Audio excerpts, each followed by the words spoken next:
Just ahead, ex-INS agent Michael Cutler updates us on the latest from our southern border. In our second hour, they call themselves Chicks on the Right. Find out why they say they're right for a reason. And do you know why today's date is important in history? You'll find out why in hour 3. Backed by the resources of Newsmax.com, this is Newsmax TV, and America's Forum starts right now.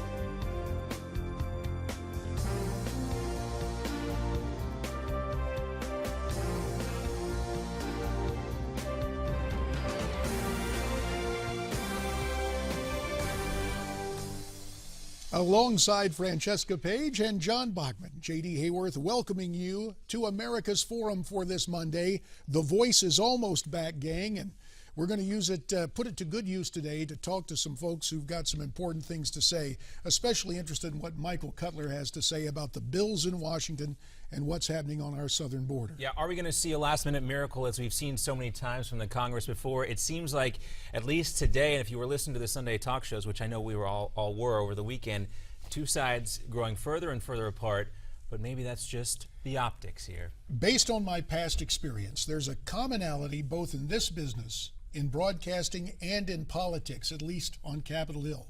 That's a deadline. When you have a deadline, sometimes that tends to move action along. We'll see if that's the case here. So we'll keep our eye on that as well as a number of other stories. Let's get started with the Newsmax Now update.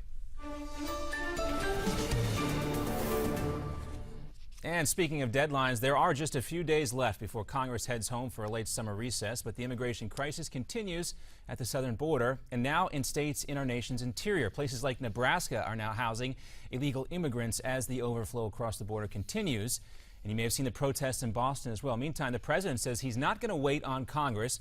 More on that in a second. The White House is now prepping another round of executive orders. This time the objective would be to document the undocumented and give out millions of work permits to the people currently living here illegally. The details are still a little secret at this point, and you can understand why. Very controversial. Congress has pretty much completely rejected the president's request for $3.7 billion in emergency funding for the border crisis. Both parties say the request is too expensive by hundreds of millions of dollars.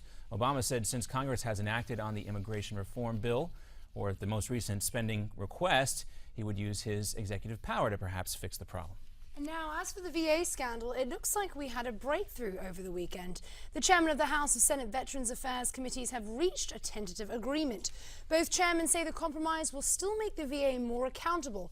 Plus, it'll give billions of emergency spending on at least 27 clinics, more specifically on those backlogs. The bill should also help the healthcare system recruit more doctors and other healthcare professionals.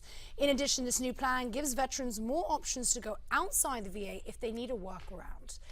And earlier this morning, the United Nations Security Council had an emergency meeting demanding Israel and Hamas to take on action. For an immediate and unconditional humanitarian ceasefire. Well, the pressure for a ceasefire followed attacks launched by Israel and Hamas on Sunday, despite going back and forth over proposals for another temporary halt to nearly 3 weeks of fighting. And today the Muslim world marks the end of Ramadan, but there's no festive spirit for hundreds of displaced Palestinians in the Gaza Strip.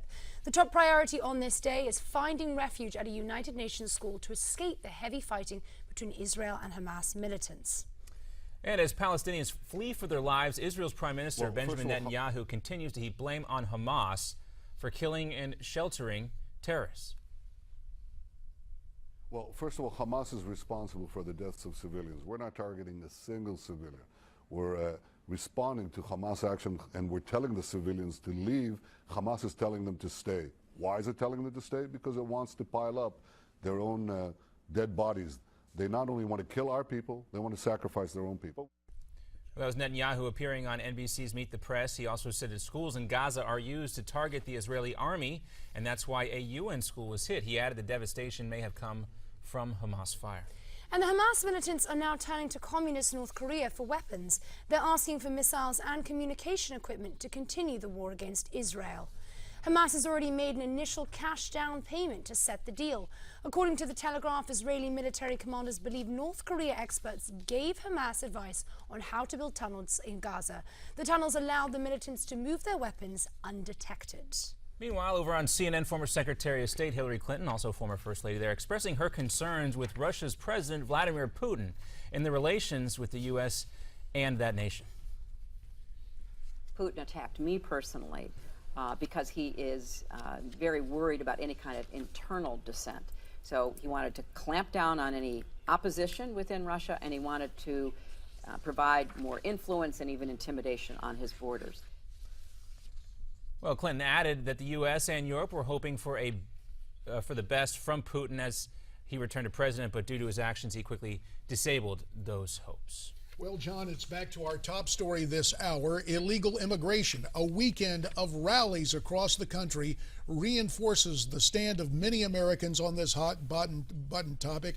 They do not want more illegals. Meantime, many of these illegals are being sent to military bases and other places and states across the country without the top politicians in those states knowing about it. Joining us now to go in depth, former INS and DEA officer Michael Cutler. Michael, once again, we thank you for joining us here on America's Forum. And Michael, we're glad to have you, sir. And as we begin, what is the latest you are hearing? Well, first of all, one of my good friends just went down to the border, told me that he's not seeing so many children, and the sheriffs aren't so much as older teenagers, perhaps late teens, early 20s. That raises the issue of the potential for gang members coming into the United States. And, you know, we have a problem even with 13 and 14-year-olds joining gangs. I saw this when I was up at DEA. You know, my career with the INS spanned some 30 years. And what we've always seen is that the impact of illegal immigration is always shared by an impact of drug trafficking. Smugglers are smugglers. And right now, we're in the midst of the worst heroin epidemic, arguably, in the history of the United States. They're giving the antidote to heroin overdoses to police departments across the country. And it's the entire country. You're right. Look, New York is where DEA claims to have seized the greatest amount of heroin in the last year. 35% of all heroin seizures were made inside the state of New York.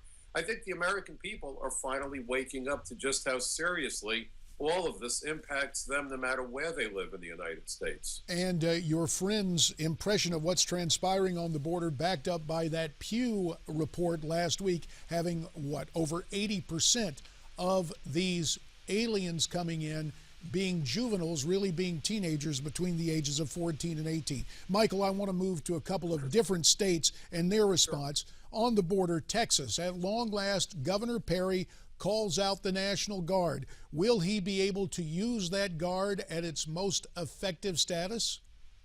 Well, anything you could put down on that border right now is a welcome relief. You know, we have to plug the holes in that system, but it's really a system. And, you know, every time the president and other politicians talk about implementing comprehensive reform, providing benefits to people who are here, they're really firing the starter's pistol for aspiring illegal aliens. By the way, not only in Latin America, but throughout the world. But I think that Perry is starting to feel the heat from his own people. Remember, he's the guy who said that allowing these folks in and providing them with lawful status was an act of love. And I had quipped at one point that that's like looking for love in all the wrong places. Well, let me offer a friendly amendment. I believe that's former Florida Governor Jeb Bush who spoke of... I'm sorry, you're right. Yes. My error, I apologize. Well, but to the point about Governor Perry, we have seen him, indicative of a lot of different folks in public office, get tough on the border and then almost come back the other way. Now he's maintaining his toughness. It'll be interesting to see how he employs the National Guard. More on Texas in just a few minutes. Let's turn to Tennessee. Today, the governor there, Bill Haslam, is complaining about the Obama administration sneaking in 760 illegals without even informing him of it. Now, Governor Haslam has written a letter to President Obama saying it's unacceptable that he became aware of this on an HHS website. What can Governor Haslam and the other governors do in the wake of what the administration is doing, bringing these kids into their state without any notification? It's a tough call. I mean, the federal government, has, as you know, as a former congressman, has a lot of authority. but the voices have got to be heard, and they should be reaching out to every member of Congress from those states and applying pressure to them and make it understood to them, especially the the House delegation, that their jobs are on the line in November, and that if they don't put proper pressure on the administration, that they may well pay the price on Election Day. Don't you think that would be effective as a former congressman? Well, there can be nothing more effective than that, Michael, than the voters weighing in on Election Day. But I want to ask you about Congress specifically. Sure. This week there may or may not be a deal, and we're looking at a lot of money potentially here on the line here, billions of dollars. What's your take here? Will you be disappointed if Congress does not act this week on some sort of emergency funding bill to deal with this crisis? Well, I think we need to have the money and the resources to do it. But my big concern is what the administration will then do with the money. You know, every time they get money, somehow the money doesn't go where it's supposed to go. Let's remember Rahm Emanuel famously saying that you should never waste a crisis, that a crisis provides opportunities to do things you might not otherwise be able to do. In this case, my concern is that if you give the Obama administration money, it will go everywhere and anywhere but for where its stated purpose is. I don't think anybody trusts this supposedly most transparent of all administrations. Someone needs to send them some glass cleaner, I think. Michael, I want to go back to some of the figures that have come in here given the theme of transparency. We're taking a look at these juveniles being sent across the country, and according to HHS, Texas leads the way with a little under 4,500, then New York, Florida, California, Virginia, and Maryland. The final state there listed over 2,205. I'm hearing talk, we just touched on Tennessee, Oklahoma, the state I represented in Congress, Arizona. Can we basically expect the administration just to disperse these illegal juveniles to areas throughout the country if nothing is done to stop this? Absolutely. And, I have another concern, and this is something everyone should think about. If they're here with their illegal alien parents, then we're staging family reunification inside the United States for illegal alien adults. If they're coming unaccompanied, then the next war cry that we're likely to hear is, well, now we've got to bring the families here to reunify them, because this administration clearly has no desire to move expeditiously to remove them from the United States. I wonder if you think that I'm right on that concern, J.D. Well, I will tell you this, Michael. We take a look at what is going on in terms of to whom these illegal juveniles are being released. Many of the, quote, sponsors are illegals themselves. So Right. You're heaping illegality on top of illegality. A couple of notes. We just a moment ago showed the lead story on our parent website, Newsmax.com. John Cornyn saying the House wants a skinned down bill. In other words, maybe $1 billion, some sort of action before the August recess. Michael, in your mind, is it better for Congress to take no action than to pass any financial aid that the president will basically use however he wants to use to try and do something here? Absolutely. That's exactly what we need to do. I would rather have no bill than to give this president what he wants, again, because of my concern about what he may do with that money. Well, obviously, you're a man in demand as we hear the telephone ringing. But what about those Let me around just the turn that country? off. Sorry to do this. No, don't you worry about it. It's real life. But I have a minute left. And during my days in the House Republican Conference, often we would take a look at what the newspapers were saying, and suddenly there's this big drive saying there needs to be something done. Congress should not go on recess. So do you believe in the final analysis that something will happen this week, good, bad, or indifferent? Boy, this is really a horse race, because there is such a conflict between what we need to do, what the administration is likely to do, and what the perceptions of the voters are. Certainly, Congress can't be deaf to the demands of their constituents, but I really don't think that anybody at this point has any trust for this administration, and that mistrust has been, soundly deserved when you look at everything that has happened. Going back several years now, especially where immigration is concerned. A final thought: the president keeps talking about the failures of the Congress to act. Isn't it remarkable that even when they voted down bad legislation, that they referred to that as being a failure to act? Well, as always, we get different perspectives, and Michael Cutler, we thank you for your perspective. Now, we'd welcome your perspective. Why don't you tweet us your comments at Newsmax TV, hashtag America's Forum. Hello, I'm Dr. Ben Carson. Obamacare isn't working for all Americans. Let's stop, take a deep breath, and recognize it's seriously flawed. Let's put patients first by focusing on free market solutions Americans can be proud of. America is blessed with a creative spirit that has conquered diseases, ended epidemics, and given millions of people the opportunity to live longer, healthier lives. We can once again have the greatest healthcare system on earth if Washington gets out of the way. If you want to hold Washington accountable and truly save American healthcare, join me and sign our petition today. Call 1-800-425-6299 and sign the petition to save our health care. Call 1-800-425-6299 or visit our website and sign the petition today. Let's work together and save American healthcare, sign the petition, and unleash the great American spirit again. American Legacy PAC is responsible for the content of this advertising. If you want an adjustable bed, shop by phone and save on a new Craftmatic, the best-selling adjustable brand ever. Call for prices and free information. There's no obligation. Our everyday low prices are guaranteed. Compare us to the leading memory foam brand and save hundreds, even $1,000 or more. Discover our 30-day in-home trial. We won't be undersold. There's no hassle, no pressure, no pain. No salesman will come to your home. Convenient delivery, installation, and in-home service in the continental U.S. Watch TV, read, eat, rest, and relax at the touch of a button. Enjoy personal heat and soothing massage at a price you can afford. So why consider anything else? Discover Craftmatic for less, up to 50% less. Call for prices and free information and save hundreds, even $1,000 or more on luxurious memory foam. There's no obligation. Call now. Call 1-800-686-3106. That's 1-800-686-3106. Call 1-800-686-3106. Call now. Places, everybody. Light check. 1, 2, 1, 2. Everything looks good on our end. And lights. Come alive with the forest. Visit discovertheforest.org to find a forest near you.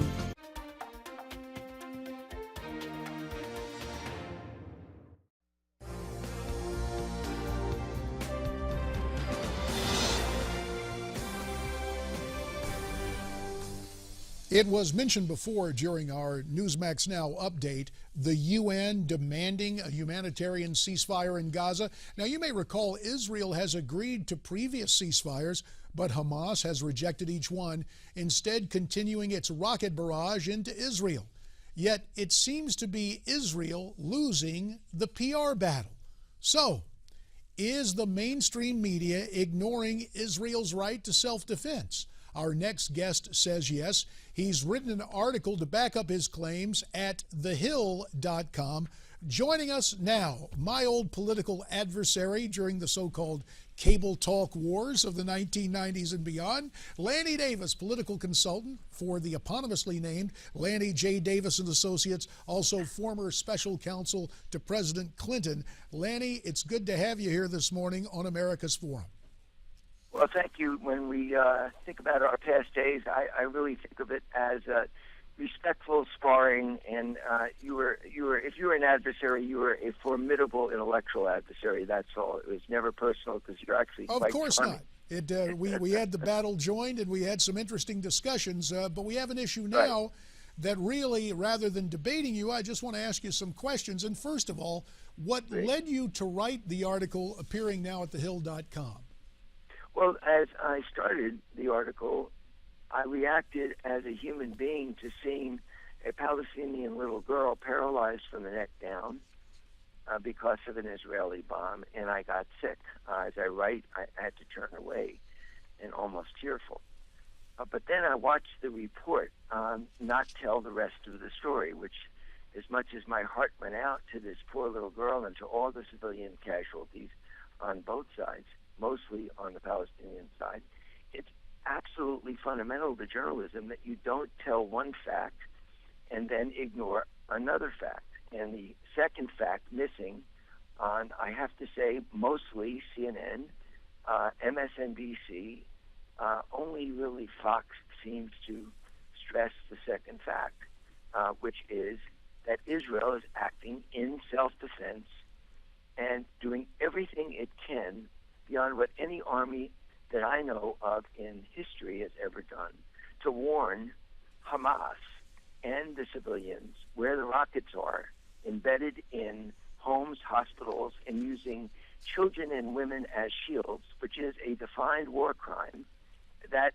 Israel warns before it directs its bombs and tells people to leave, including the Hamas fighters and their missiles, which is to the disadvantage of Israeli civilians who are going to be killed by those missiles. That fact, it's indisputable that Hamas is using these civilian sites as human shields, women and children, schools, hospitals, as shields where they put their missiles. That's a defined war crime. That's a fact.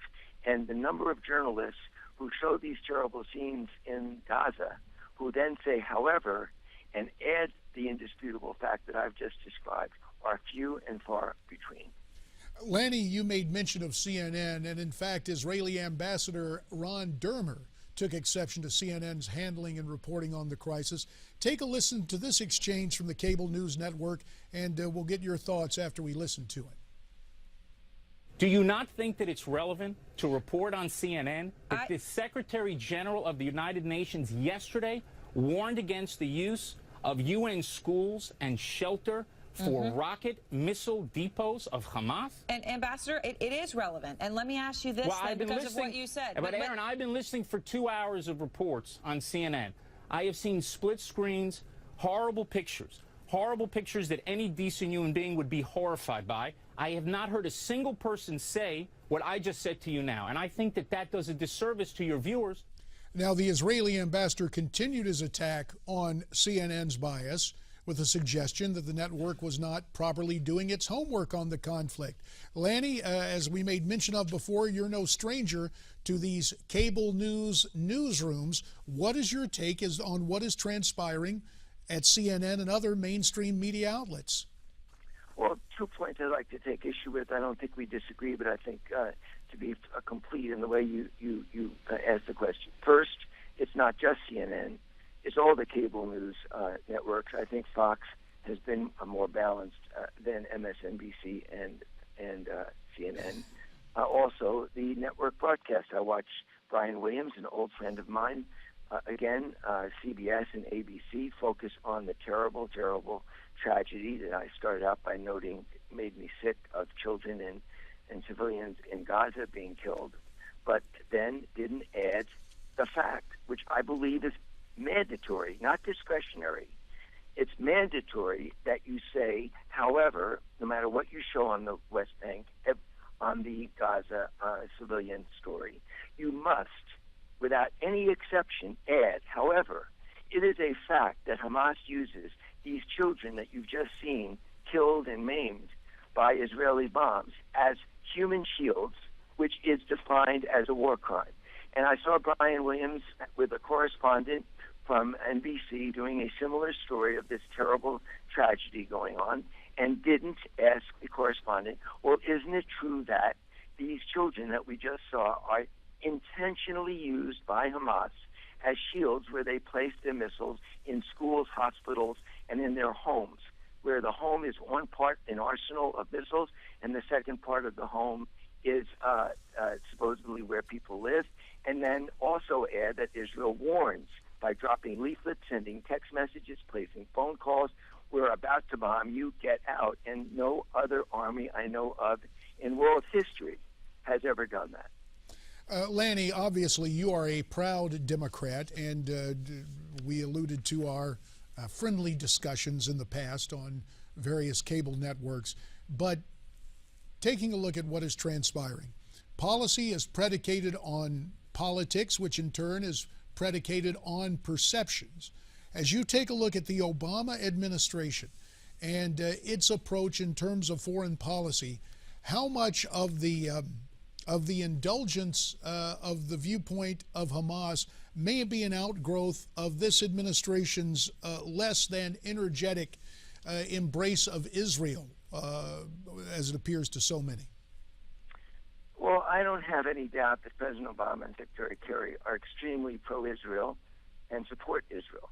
My concerns and my respectful disagreements right now, and emphasize right now, is they're making false equivalence statements.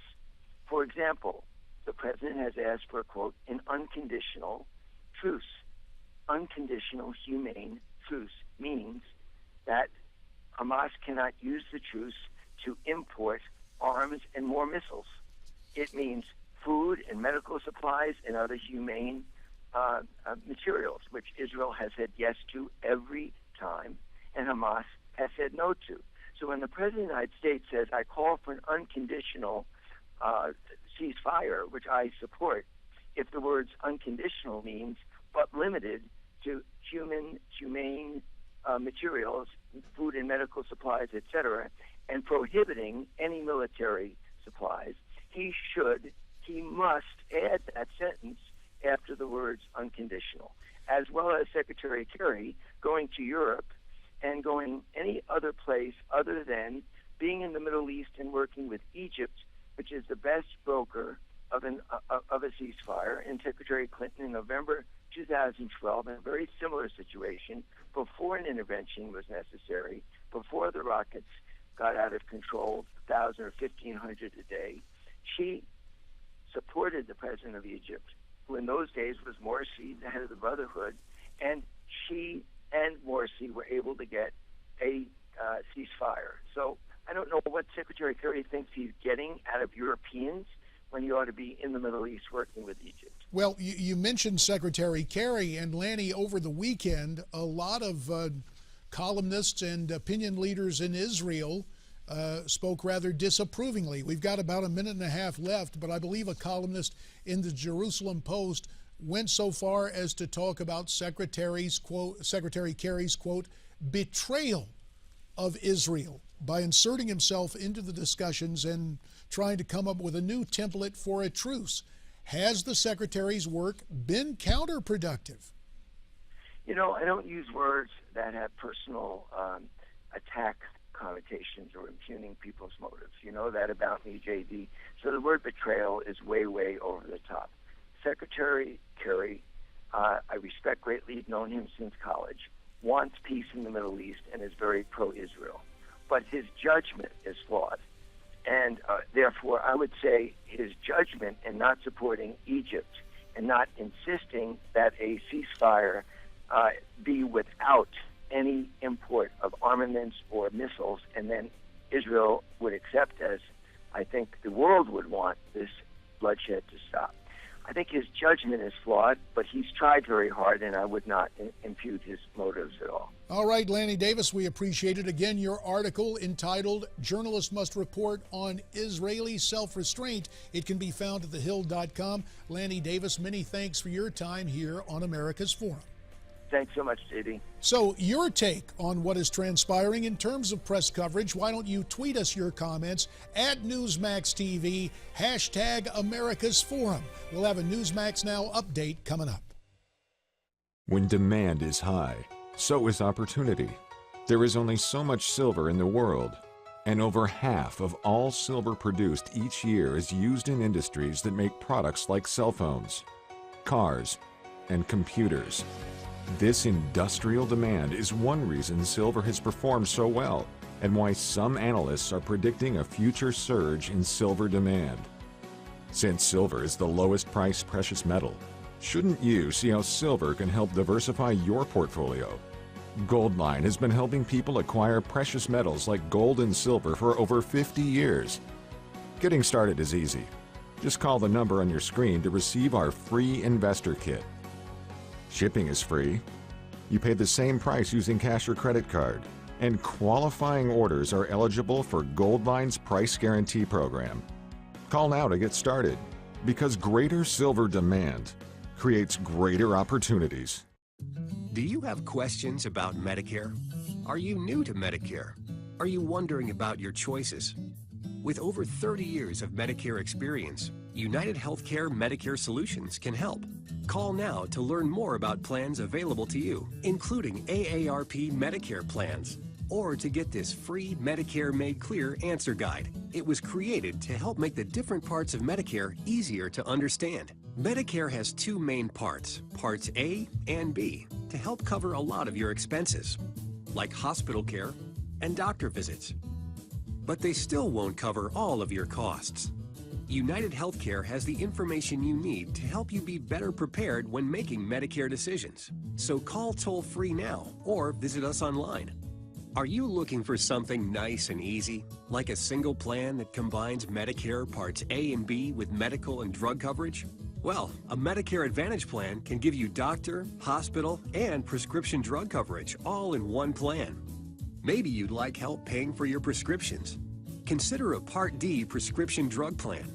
These plans can help reduce the cost of your prescription drugs. Call now to learn more about what United Healthcare offers, like AARP Medicare plans. We'll send you Medicare Made Clear free. One of the many ways United Healthcare can help guide you through your Medicare choices. If you or someone you love is new to Medicare, retiring, losing employers' retiree health benefits, or simply looking for answers to Medicare questions, like what's the difference between Parts A, B, C, and D, call toll-free now or visit us online and download your guide free at answerstomedicare.com/TV. It's full of useful information to help you understand your Medicare choices, and it's only from United Healthcare Medicare Solutions. Call right now or visit us online.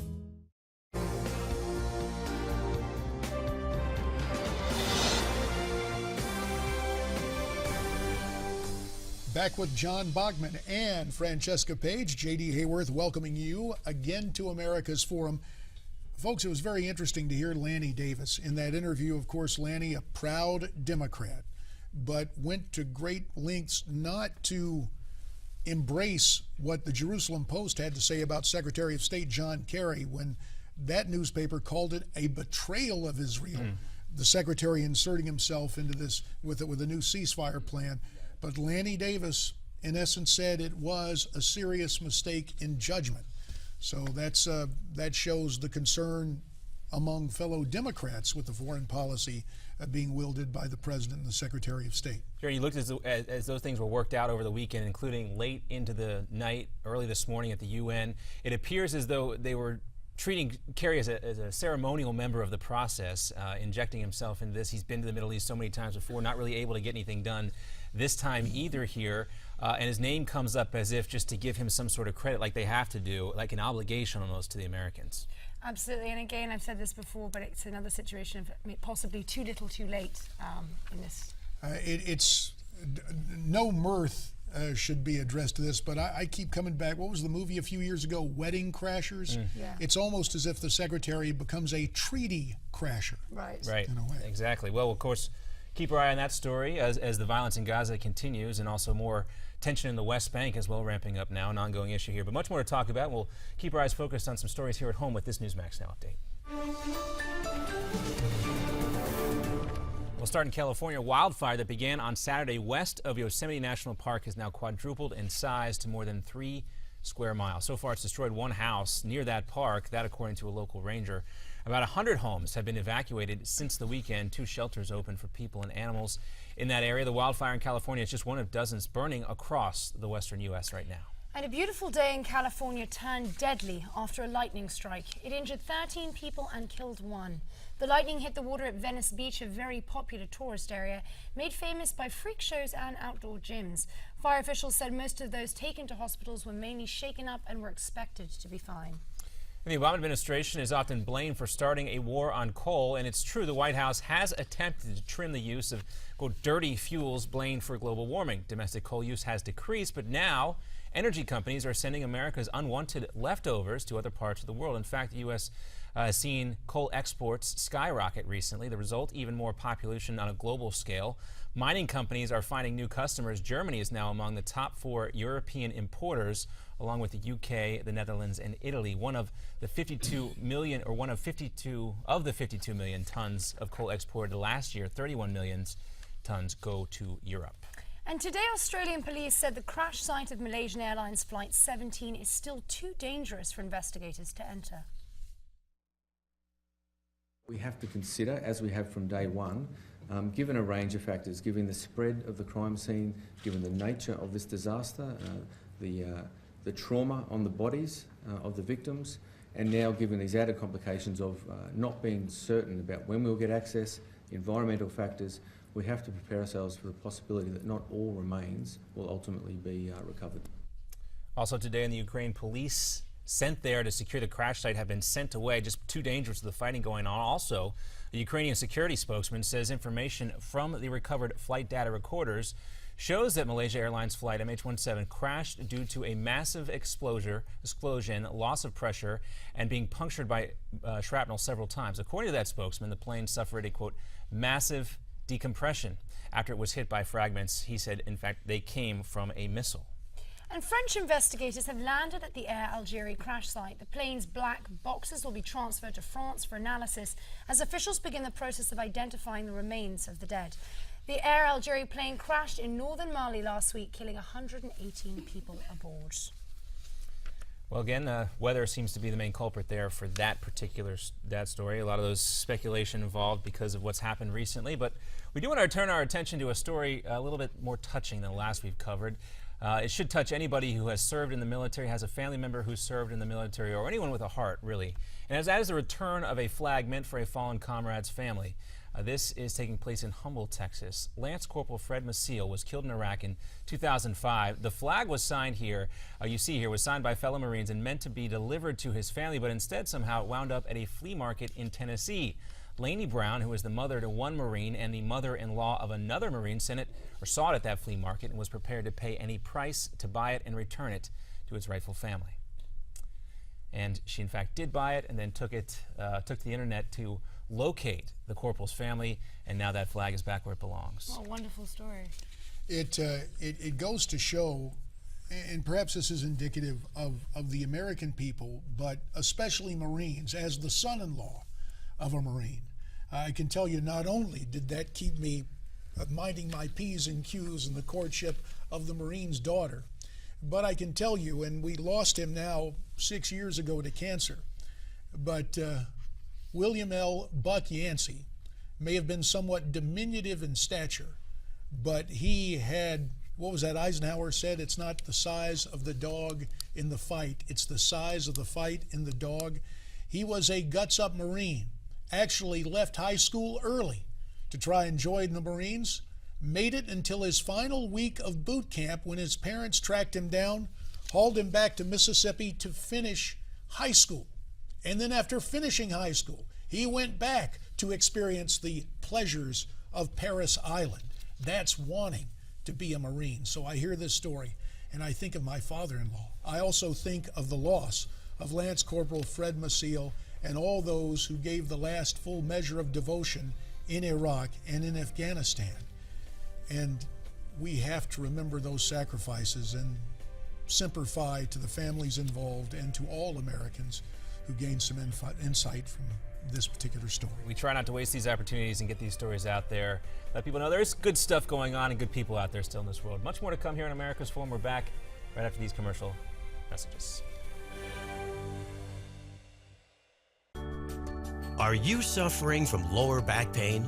Do you wake up with nagging aches and stiffness? Now you can stop suffering and relieve your pain with Chirobac, the drug-free in-home treatment for back pain. All it takes is just 10 minutes of soothing treatment from the comfort of your own bed, couch, or floor. It's like having your own personal chiropractor right in your home. I use my hands in the office to provide passive motion to the spine of somebody who's experiencing pain. And that passive motion is replicated by the Chirobac. It's like having this personal chiropractor do the motion that I'm used to when I go to a chiropractor. If you can lie down to rest, you can get rid of back pain with Chirobac. It's that easy. All it takes is 10 minutes a day. It's like magic. It opens the whole spine up and you're free again. The secret is Chirobac's proprietary technology. A fusion of oscillation therapy and continuous passive motion. The unique motion gently releases the pressure between the vertebrae, allowing your spine to open up and decompress. It's amazing how much tension it can release in so short a time. 10 minutes? That's amazing to me. Chirobac is clinically proven to provide long-lasting relief.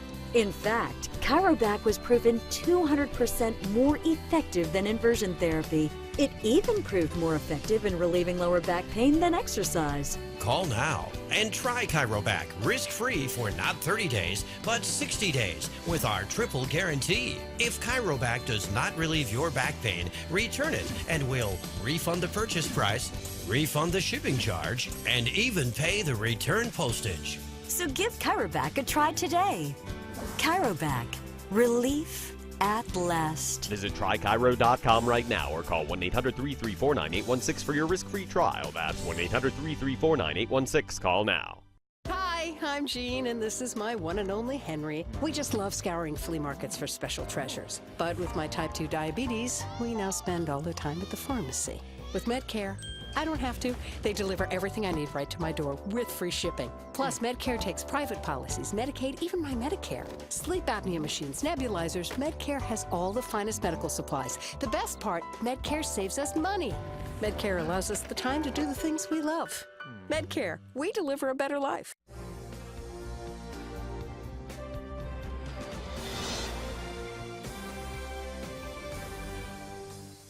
The people of the state, many Democrats, Republicans, independents, it doesn't matter, across the spectrum. Our answer on illegal immigration is simple.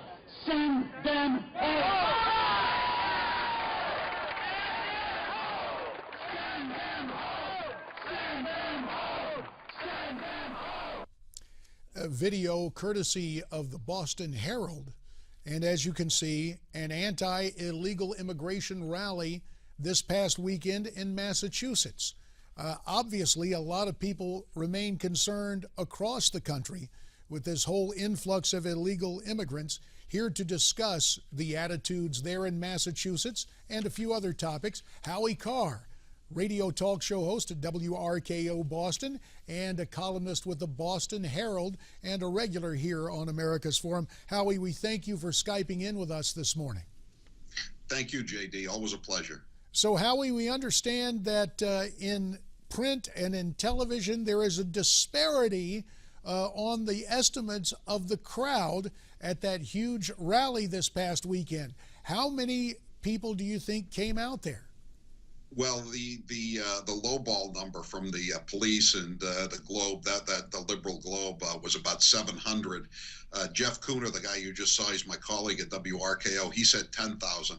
I'm guessing it was closer to 6,000 or 7,000. So closer to what Cooner said than what the Globe said. It was a huge turnout and much more than anybody had expected. The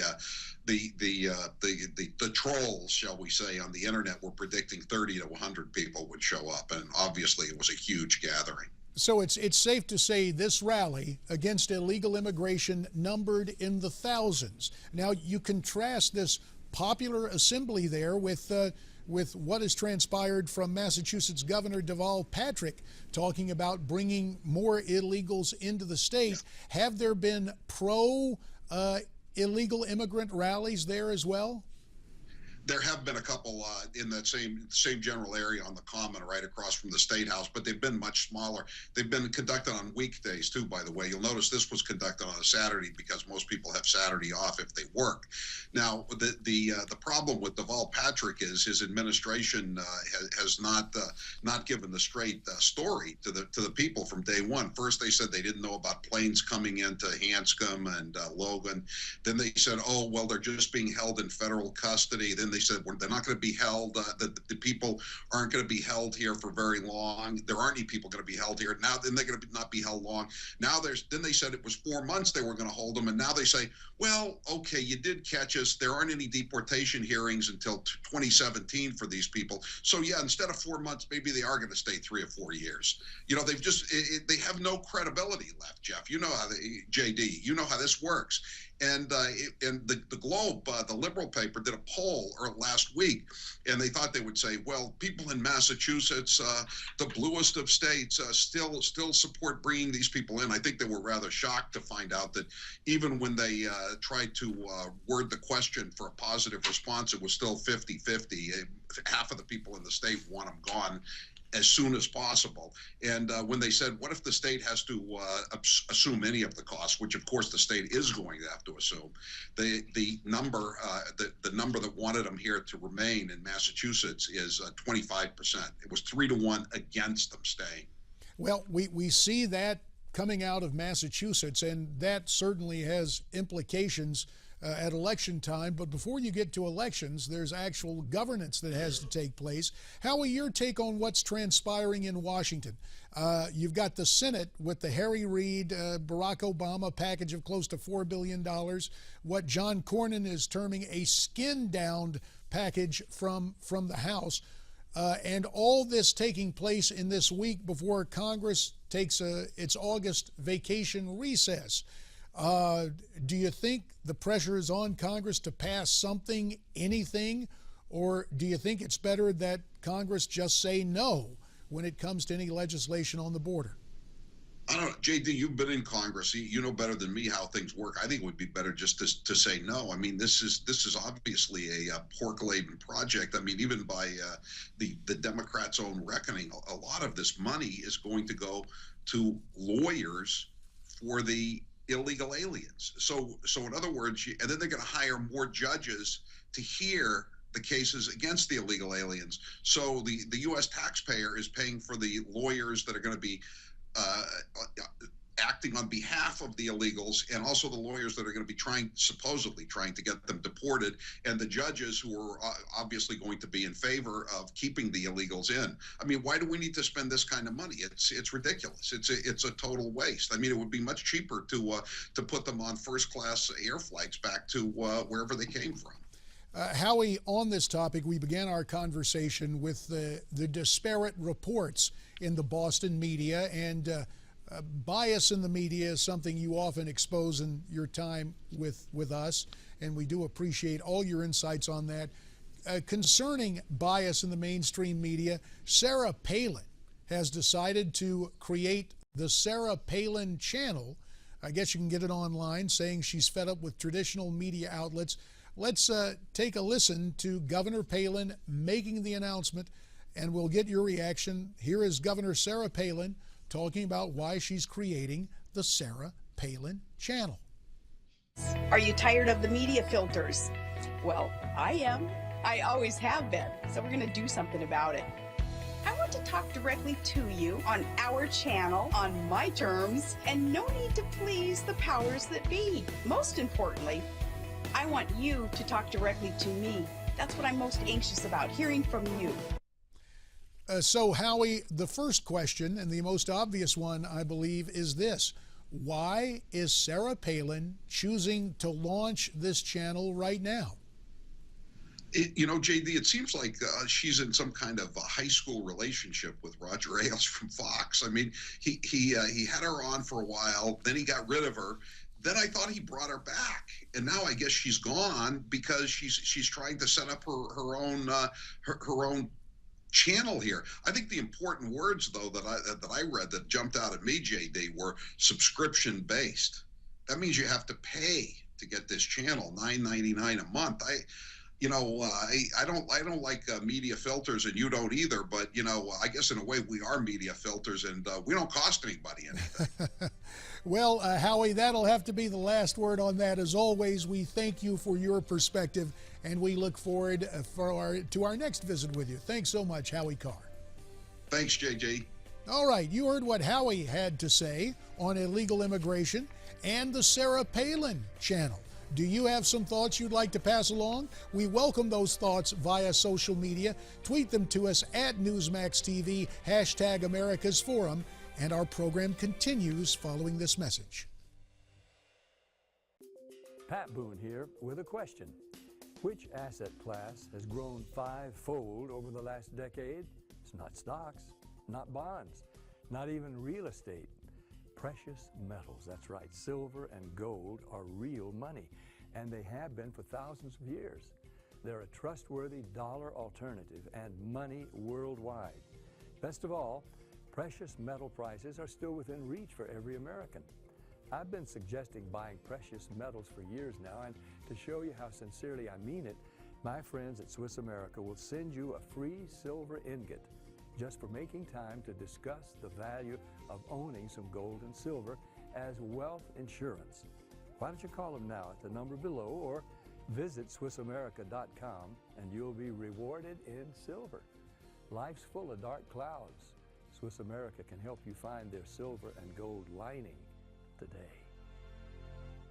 Are you confused by all the expanding hoses on the market? Don't be fooled by imitations. Hi, I'm Michael Berardi. I'm the inventor of the X-Hose, the original blue expanding hose. In fact, I've been awarded 4 U.S. patents for my invention. My X-Hose is the only patented expanding hose on the market, and it bears the trusted DAP product's name. Also available is my incredible DAP X-Hose Pro, with solid brass fittings, a wider 3/4 inch diameter, and constructed from even stronger materials. Works like my original X-Hose. Just turn the water on, and my X-Hose Pro automatically expands and expands and expands as you effortlessly guide it to where you need to go.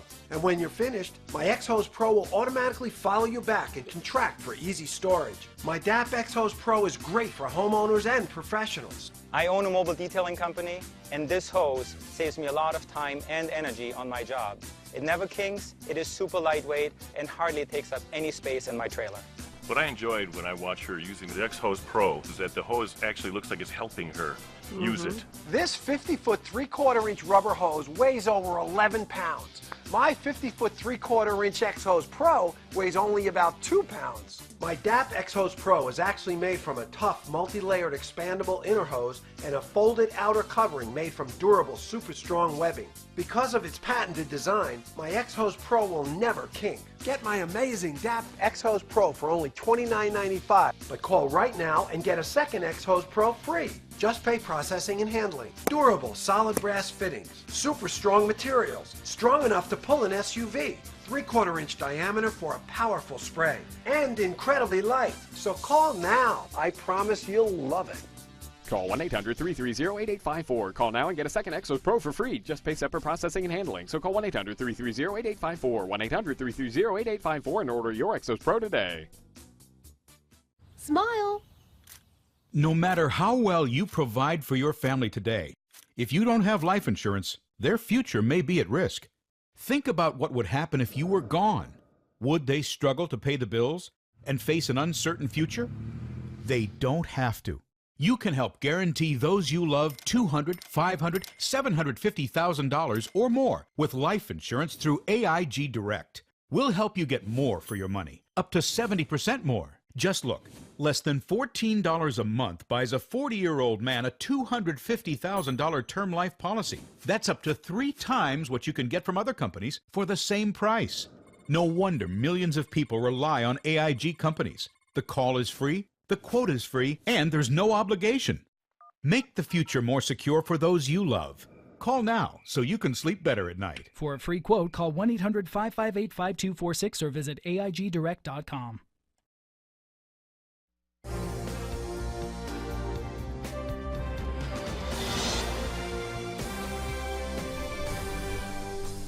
Back with Francesca Page and John Bogman, J.D. Hayworth, and you on America's Forum, you being the most important part of our broadcast because you've provided now your comments on one of the major stories of the day, and this is this ongoing conflict between Israel and Hamas. Francesca, you've got the first comment. I do. This one is coming from My Old Glory. The IDF still needs to find and destroy all the tunnels they can, even during a ceasefire. They need to keep their men in place so as not to lose any of the ground they now control. And MIM14B writing in, if Israel is going to break up this deep concrete reinforced tunnel system in Gaza, they need to field much heavier artillery much larger than 155 millimeters. And Reactical has this reaction. Ultimately, any lasting solution to the Israeli-Palestinian conflict must ensure the disarmament of terrorist groups and the demilitarization of Gaza.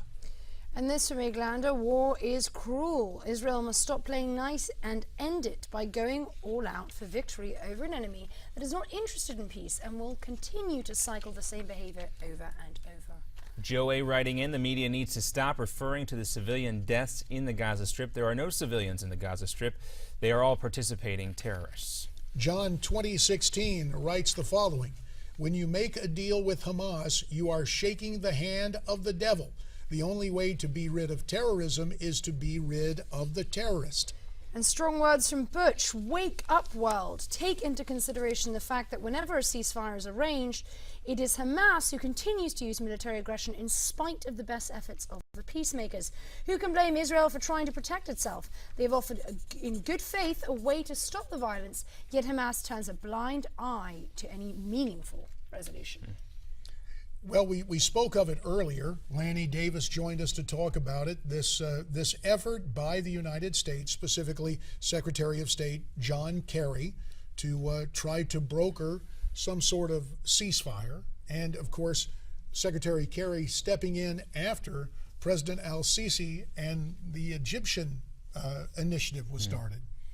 So, again, you have the perception that the Secretary and the United States in this posture from leaving behind almost left the U.S. uninvited to take part in this. Yeah, you know, if not uninvited, definitely invited, but on the outside looking in here, everybody understands the United States has an important role to play, and whether that role is strictly ceremonial to make it look like they have a hand in the process, or if there's actually something that was said behind the scenes here that helped out the situation, we don't know at this point.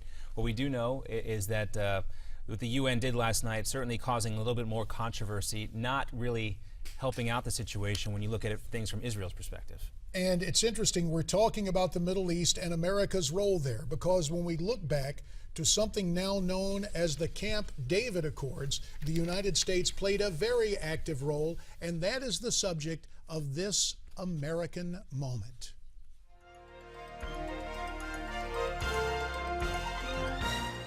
It's a region of the world that has known little peace since the beginnings of recorded history.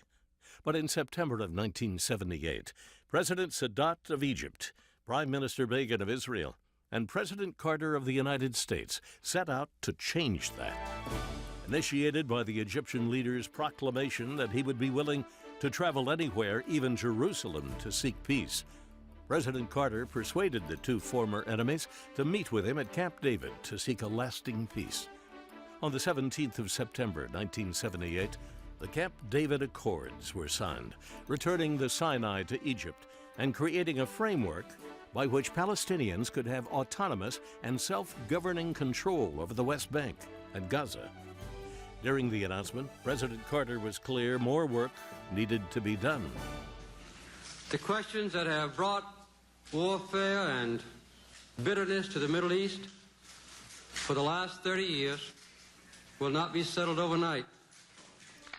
In 1978, President Anwar Sadat and Prime Minister Menachem Begin were awarded the Nobel Peace Prize. Jimmy Carter's Nobel Prize would come later in 2002 for his decades of work seeking solutions to international conflicts. You're watching An American Moment on Newsmax TV.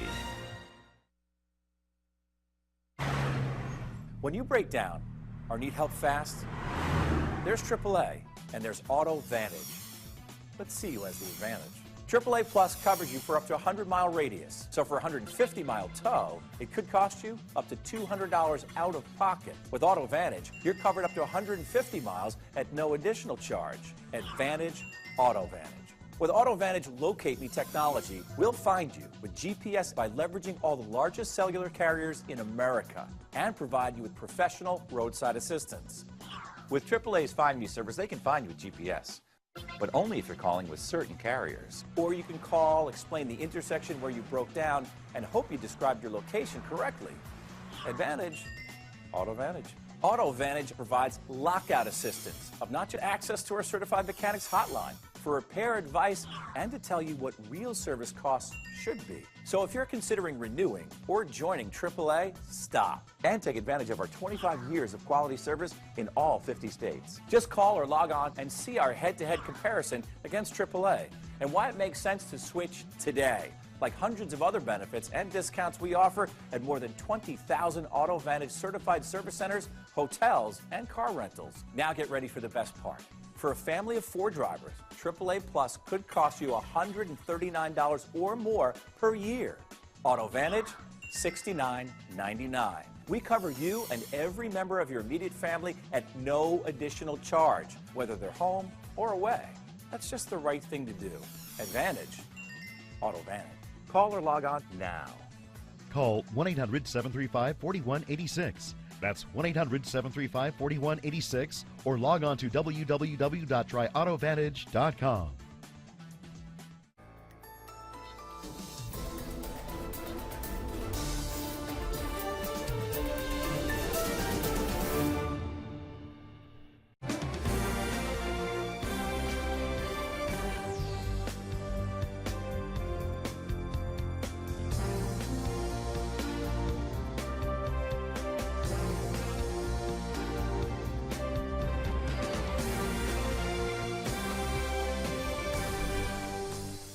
You may be watching us on DirecTV's channel 349 or Dish Network's channel 223, or maybe you're watching our webcast on your computer or on the application for your phone. However you're watching us, we welcome you back to Hour 2 of America's Forum alongside Francesca Page and John Bogman. J.D. Hayworth here, and we are going to turn our gaze overseas in just a little while to talk about Vladimir Putin. And is he, in essence, starting a new Cold War? That's one of the subjects we'll take up. And what's changed really since this whole thing got started months and months ago, dealing with Ukraine, Crimea, all that stuff. We'll take a closer look at that. But of course, stuff going on there still as we talk about the Malaysia Airlines disaster. Let's start there with this Newsmax Now update.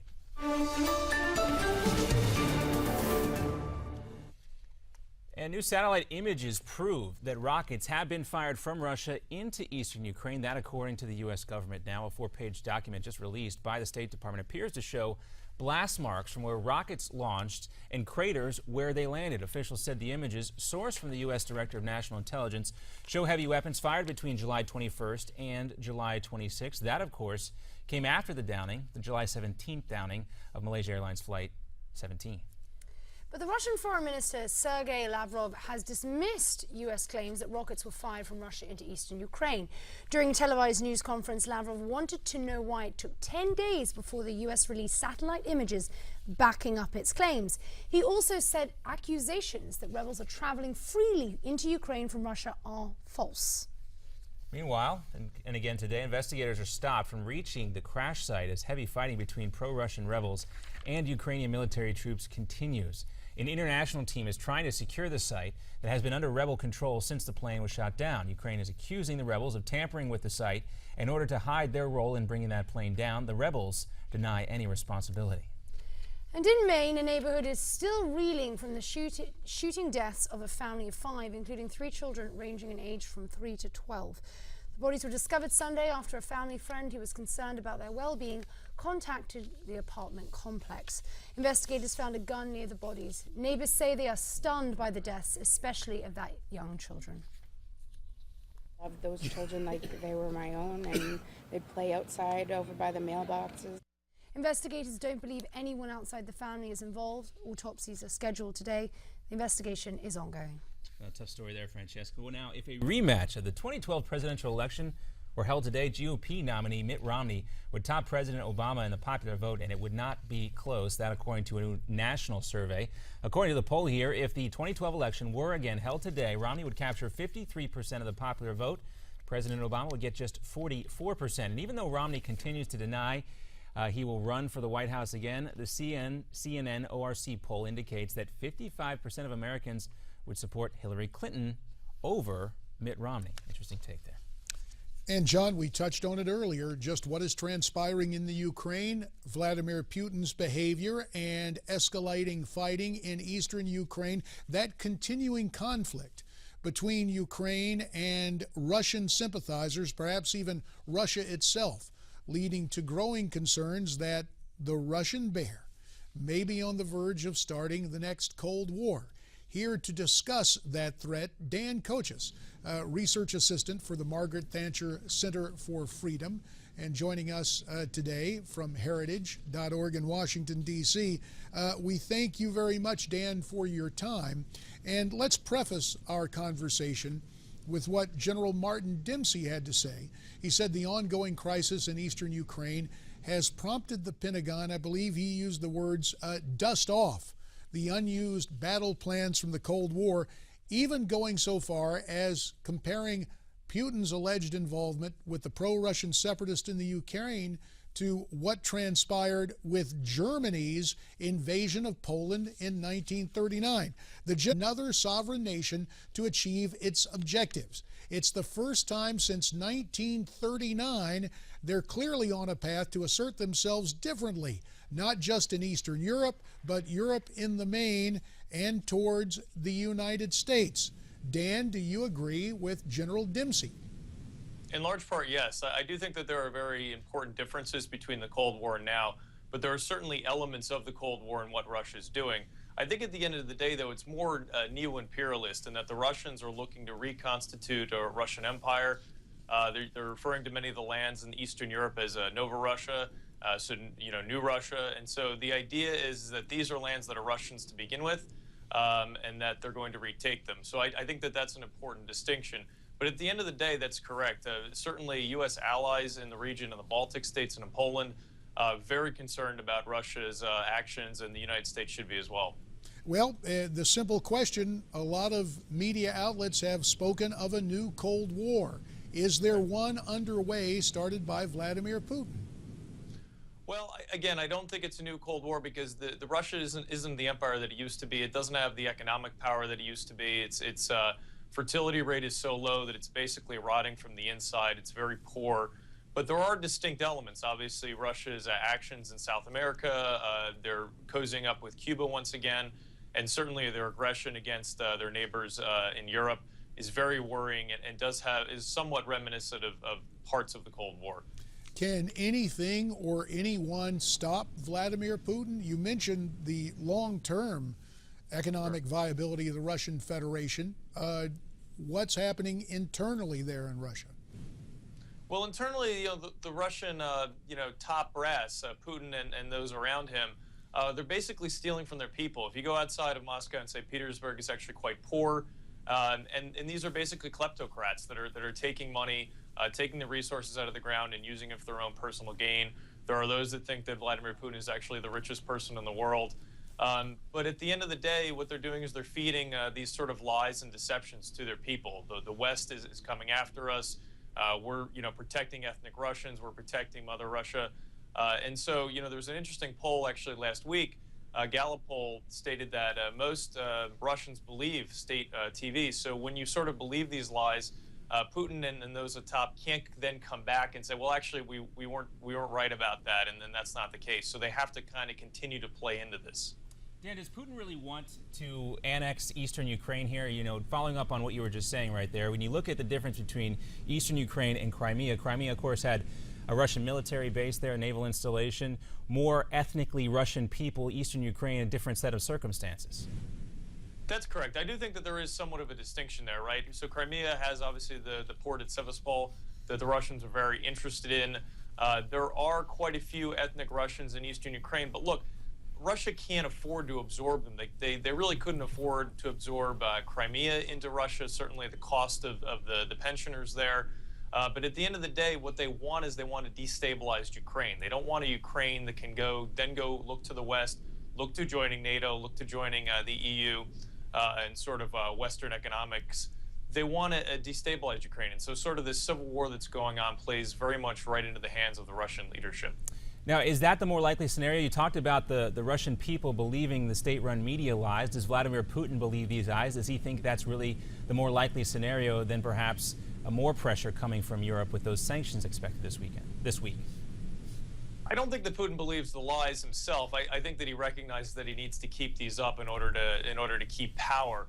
But I do think there's a lot of concern within Russia that sanctions are going to come. But I think at the end of the day, they don't believe, especially for the Europeans and the European front, that it's going to happen. Remember, the EU has to make decisions based on consensus. And so last week they met and they didn't agree to any sort of extended third-tier sanctions. There's quite a few countries, obviously, that have significant economic ties to Russia. And so while it's certainly a chance, we had Nick Clegg, the Deputy Prime Minister of the UK, say over the weekend that it's time for these third-tier sanctions. Whether or not they actually come down the road, I'm not quite sure that Putin and those around him believe that it'll actually happen. When you say third-tier sanctions, what are we talking about basically, and are they of such a degree that the European reticence can be readily understood. Sure. So right now, a second-tier sanction would be sort of assets, asset freezes, travel bans, things that we've seen going forward from the Europeans so far. These third-tier sanctions, these are sector-specific sanctions. They're more blunt, but they're also more successful in actually harming sort of the Russian economy. And so these are limiting access to certain technologies, closing the export market in Europe for Russian natural resources and other goods. And so there is quite a bit of reticence. I mean, you got to remember Germany, France, the UK, these countries have huge ties economically with the Russians. I will say that it's much more going the other way. The Russians are much more dependent upon Europe than Europe is on Russia. And I think that even within a place like Germany, which has the greatest economic ties to the Russians, you're sort of seeing a change in it. The German finance minister over the weekend said that there is going to be some pain for Germany, but that the consequences of not doing anything are really too great to not to continue to sit on their hands. Well, if Europe continues to, in essence, sit on its hands, what might the United States do? You mentioned Vladimir Putin, the belief that he may be the wealthiest man in the world. Is there anything the United States can do directly to hit Putin in his own pocketbook, not just that of the collective Russian economy? Sure. So, the problem there is that obviously Putin is going to be very good at hiding his money. And so the U.S. has tried to hit those around him.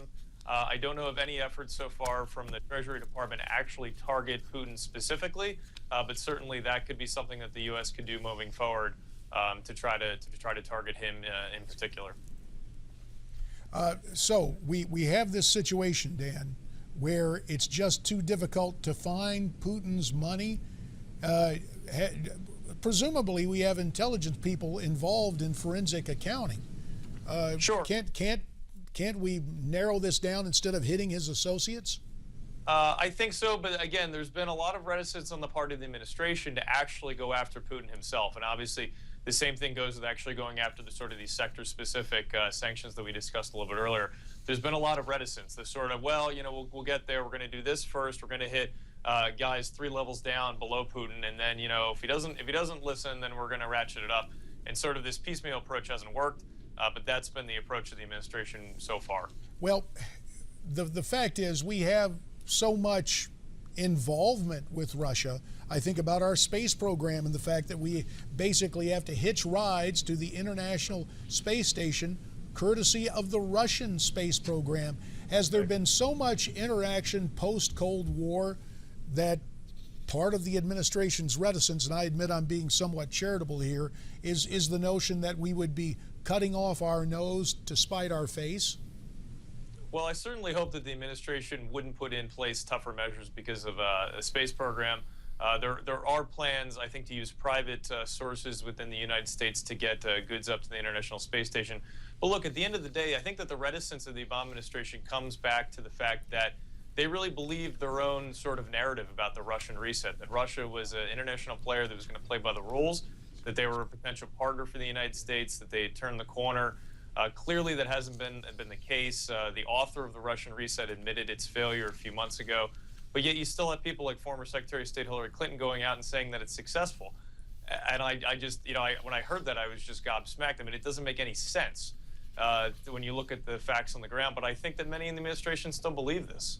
And when you look, Dan, at the numbers here with these sanctions, the U.S. does, I think, something about $50 billion a year in trade with Russia. Europe's 10 times that. So anything the United States does without Europe's help is literally 1/10 as strong as what it would be with Europe's hand. Do those numbers match up based on what you've seen? Sure. I mean, look, the U.S. sanctions are going to be much more effective, if the Europeans are involved. Because at the end of the day, much more trade goes through Europe, and the Russians can still go to Europe to get capital. Same thing goes with going to Asia.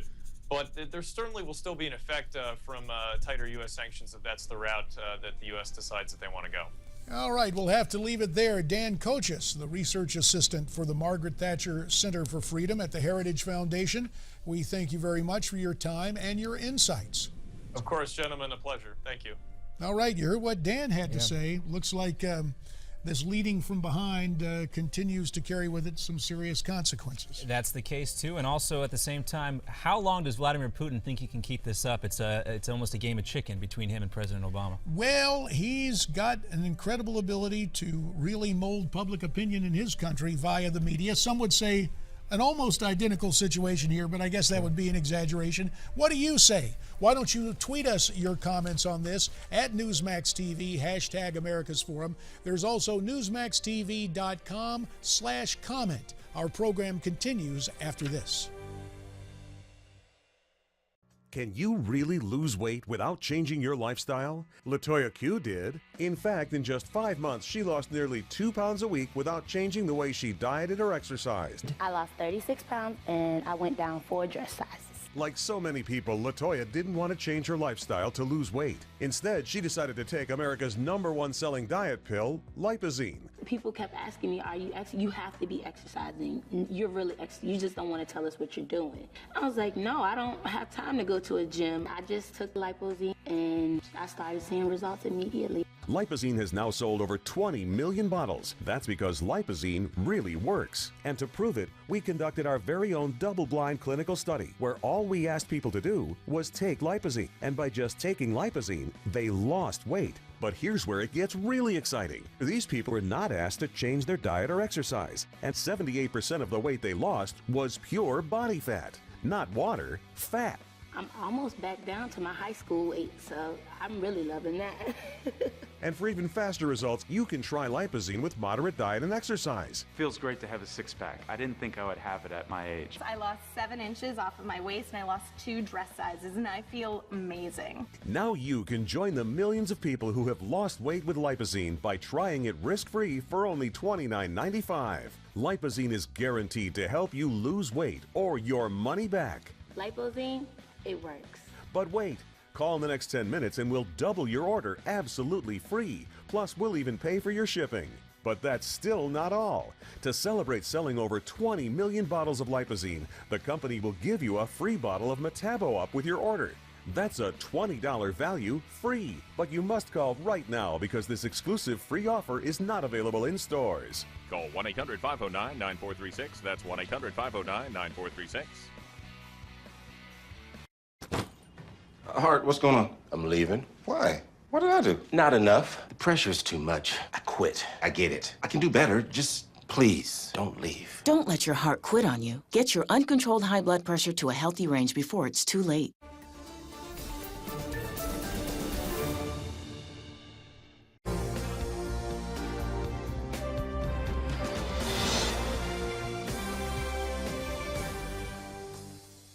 Look, if we had a Clinton presidency, if we had Erskine Bowles, chief staff of the White House, or president of the United States, I think we would have fixed this fiscal mess by now. That's not the kind of presidency we're dealing with right now. That's Paul Ryan appearing Sunday on NBC's Meet the Press, discussing what the world would look like today if Bill Clinton were still president. These comments yesterday coming on the heels of Ryan unveiling his anti-poverty plan. Many on the left say they're not impressed or in the least bit fooled by what Paul Ryan is proposing, but it has received the stamp of approval from at least one prominent name on the left. Robert Reich, former Secretary of Labor in the Clinton administration, said, and I quote, "Frankly, I'm impressed." So, does this help make the case for Paul Ryan in his upwardly mobile search to be at the top of a national ballot in 2016? And aside from that, what might the fate of his anti-poverty plan be? Joining me now in studio, Javier Manjarres, managing editor of the Shark Tank. And you find that where again, Javier? Shark-tank.com. Want to get that website in. Also via Skype, Ari Rabenhaft, the host of The Agenda and the former advisor to Senate Majority Leader Harry Reid. Ari, we thank you for Skyping in, and we thank you for being here, Javier. Javier, you're right here beside me, so I'm going to turn to you first. You hear Paul Ryan with words of kind of retroactive praise for the Bill Clinton presidency, and this comes the same week that Ryan unveils this, quote, anti-poverty plan. Is this trying to position Paul Ryan for a national run in 2016? First, I think Mr. Reich is impressed by how good he panders to his base. Paul Ryan does. Look, he's obviously positioning himself for a run in 2016, but when you're giving kudos or credit to the Clintons, how does he know that administration would have been better off than it is now? Because remember, Hillary Clinton gave us Hillary Care, which is the same as Obamacare. I don't know where he gets this. I mean, the thing is that you don't know when you have a party that controls all three branches of the government, they're going to do what they want, whether it's Republican or Democrat. Hillary Clinton would have done the same exact thing and imposed her liberal views on the American people as has Obama. So I don't see a difference there. I don't know why he would say something like that. Well, I guess the point he was trying to make was, hey, Bill Clinton, we could get some work done with Bill Clinton and those guys. This current crowd at the other end of 1600 Pennsylvania Avenue has a different take. But let me turn to Ari. Your response to maybe you're watching with great curiosity and glee what's happening on the right. Your take on what Mr. Ryan had to say. Well, first, I have to take the words of Bob Reich really seriously. He's my former college professor, so I take his endorsement as a serious thing. I'm glad that Paul Ryan is talking about poverty, frankly. When I read the details, I think there's a lot to be worked out between what he wrote and what actually could become law. For example, his poverty bill accounts for a kind of capping of poverty number spending, whereas his budget calls for a $3 billion cut, and he's kind of got to square those circles. But I'm glad Republicans want to talk about this issue in a significant way. So in that way, I'm happy Paul Ryan started this conversation. Well, Ari, you and your former professor, Robert Reich, may have good things to say, but the DNC, perhaps predictably, has something else to say about it. Here's what the press secretary for the Democrat National Committee said. Quote, Paul Ryan's not fooling anyone. How can he claim to be fighting for the poor while year after year he advocates policies that hurt working Americans and those fighting their way up the economic ladder? Actions speak louder than words in Paul Ryan's case. His long track record speaks for itself. So that's the partisan response. And part of what Paul Ryan is talking about is shifting the aid out of the hands of the federal government and to put it in the hands of the state. Another part of the plan calls for stricter work or job training requirements for those who receive aid. It sounds like echoes of what we put together back when I was in Congress in terms of welfare reform that Bill Clinton signed, does it not? I think it sounds somewhat like echoes, though I do actually think block granting these programs as a group to states is actually a very bad idea policy-wise, and that's kind of where I divide from Paul Ryan. Though I will repeat, I think having the conversation is a good thing, and actually bringing up poverty in this country as a serious issue politically is a good thing. And the fact that Paul Ryan, as you began, in order to make himself serious for some type of national office, feels the need to put out an agenda like this, that to me speaks to a good sign in American politics. Now, I think the policies is where the rubber meets the road, and I have problems with the policies. And look, the DNC, the DNC and the RNC, it's their job to be partisan. So when they're partisan, I expect it. But I would like a broader conversation about these policies, how they'd impact people in poverty, how they would impact our country. And I think it's a good conversation to have, even when I disagree with the specifics. Well, inevitably, gentlemen, politics always predicates policy. And there's an election coming up in November. We've got the midterms, and then, of course, you're looking ahead to 2016. And Ari, first to you, then we'll get Javier to talk about it. The question about President Obama being an electoral liability comes up. Let's listen to what Senator Lindsey Graham said yesterday on CNN State of the Union. We'll get both of your reactions. Here it comes. America is the glue that holds the free world together. And when you see us missing our AWOL, as President Obama's been, you see fracturing on multiple fronts. Passive responses to naked aggression all over the world is our foreign policy. Without American leadership, the world gets to be a very dangerous place, and our allies like Israel and Ukraine suffer. Well, your take first, Ari. What do you make of Lindsey Graham's comments? I make them to be blatantly political. I think, look at what's going on in Israel right now. Look at the Iron Dome. That a bunch of the funding from the Iron Dome came specifically from Barack Obama's budgets. His foreign policy is not the Lindsey Graham foreign policy of bomb everywhere, and I think most American people are grateful for that. Javier, let's talk about what's going on here. Is foreign policy going to play a major part in the upcoming midterms? It already has, and it will continue moving into 2016. Look, our standing in the world has been diminished. We are no longer the top dog in the world. The true president of the free and not so free world is Vladimir Putin. It's not President Barack Obama. We are weaker than we were back in 2007, and it all started November 4th, 2008, when President Obama was elected. We are not respected around the world. We have ISIS, we have other terrorist elements who do not respect us, are not afraid of us. They are emboldened by his actions in foreign policy, and they're doing whatever they want. And look at Vladimir Putin. He's imposing his will on the world, and there's nothing President Obama can do about it. And to the immediate situation in the Middle East, Javier, in your mind, is Israel suffering because of Mr. Obama's, quote, leading from behind? He's been. I mean, they've been suffering, and they're going to continue to suffer. Look, he's called for a ceasefire from Israel. He's going to say, yeah, from both. But look, at the end of the day, he's calling it from Israel. Israel has to do what they have to do on their own. And he's always pushed back on them, and they've always listened to him, and it's gotten them nowhere. Ari, would you speak, sir, to the notion of the relationship between Israel and the Obama administration? Look, I think there's been some tension between Barack Obama and Netanyahu. There's no doubt about that. But I think that more relates to the fact that Benjamin Netanyahu was a center-right leader and Barack Obama is a center-left leader. I think in terms of actual connection, when you hear Israeli leaders like Shimon Peres talk, they say the U.S. has been there for us over the past 6 years during the Obama administration. Anything else is just political rhetoric. Turning back to what is transpiring in terms of political rhetoric, we understand the DNC, or perhaps it's the DCCC, one of the Democratic entities, has sent out emails and fundraising solicitations saying that President Obama could be impeached. Now, we take a look at that. Javier, longtime political consultant on the Republican side, is this a tactic being employed by the Democrats to try and galvanize or mobilize their base for the midterms? Well, first of all, President Obama has made the case for his impeachment over years of stepping on the Constitution and executive orders.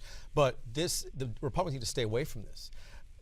This is what they want. The DCCC, the DNC, President Obama, they want this to be the issue. They want to impeach Obama, and it's not going to bode well for Republicans. Even if they were to impeach him, it's going to hurt them in the 2014, especially 2016, because they're going to get these Republican presidential candidates on the record. Do you support impeachment, or would you support it? Whoever's on the record of supporting impeachment is not going to make it. Ari, to you, I can understand being an old political fundraiser, you have to have conflict and you have to have a leverage to have people donate, but this notion of impeachment, is it something you really take seriously? Look, this Sunday on Fox News Sunday, I was watching Chris Wallace interview Steve Scalise, and the number 3 Republican in the House, and he said, will you take impeachment off the table? And Congressman Scalise wouldn't answer the question, whereas when he was asked about government shutdown over the budget, he took that off the table immediately. He said no. When asked about impeachment, he kind of dithered and refused to take it off the table. Look, I think it is politics. I think it is right. It's a good issue to raise money on. It's a good issue on both sides to bring out their bases.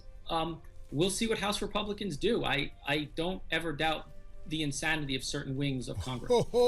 And on that point, we shall leave the discussion. Ari, we thank you for Skyping in from Washington. Javier, as always, good to have you here in studio. Likewise. So we have these partisan perspectives. What is your perspective? Why don't you tweet us your comments at Newsmax TV, #America's Forum. We'll be right back.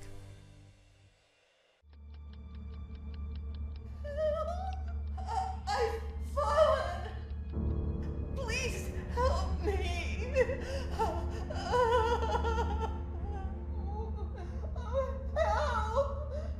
Someone, please help me. When you fall and cannot get up, an accident can turn into a tragedy. But with Life Alert, one touch of a button can get you help fast. This is Life Alert. Are you okay? I'm calling for help right now. Life Alert saves a life from a catastrophe every 10 minutes. Thanks to Life Alert, I can have peace of mind and continue my independence. For a free Life Alert brochure, call 1-800-896-9904. That's 1-800-896-9904. Call now at 1-800-896-9904 to get a free brochure. 1-800-896-9904. Tired of mops that can't reach the dirt? Do you hate wringing out mops with your bare hands? Oh, no! Is your mop a dirty, disgusting mess? Well, no more. It's time to meet the incredible Hurricane 360 Spin Mop System, the only mop and bucket that spins the dirt away. The mop head spins to pick up the most dirt, gets into corners and around toilet bowls. The super absorbent head picks up 10 times its weight in dirty, disgusting liquid, traps it inside, and doesn't drip. To clean it, just put it in the bucket, and like magic, it just spins the dirt away. And you will never touch dirty, disgusting mop water again. But the magic of the Spin Mop keeps on coming. The Hurricane 360 Spin Mop picks up dust and dirt at the same time. And it works on any hard surface and will never scratch or leave streaks. Its amazing bucket just can't be beat. Just dunk and spin. There's nothing else like it, guaranteed. No more touching dirty, disgusting mops, and no more getting on your hands and knees. Get the only mop that features spinning action and the revolutionary spinning bucket that cuts your cleaning time in half. Get the Hurricane 360 Spin Mop System for just 2 payments of $19.99. You'll also get a Sticky Buddy, the reusable sticky roller that picks up pet hair and lint and washes clean in seconds. You can take advantage of our limited time 2-for-1 pick it up special and get a second Spin Mop set. Just pay additional shipping and fee. You get it all: 2 spin mops, 2 mop heads, 2 revolutionary spinning buckets, and 2 Sticky Buddies for just 2 easy payments of $19.99. And we'll upgrade you to free priority handling. So don't wait. Order now. Call 1-800-611-4362. That's 1-800-611-4362 to get your Hurricane Spin Mop double offer. So hurry and call now at 1-800-611-4362. That's 1-800-611-4362.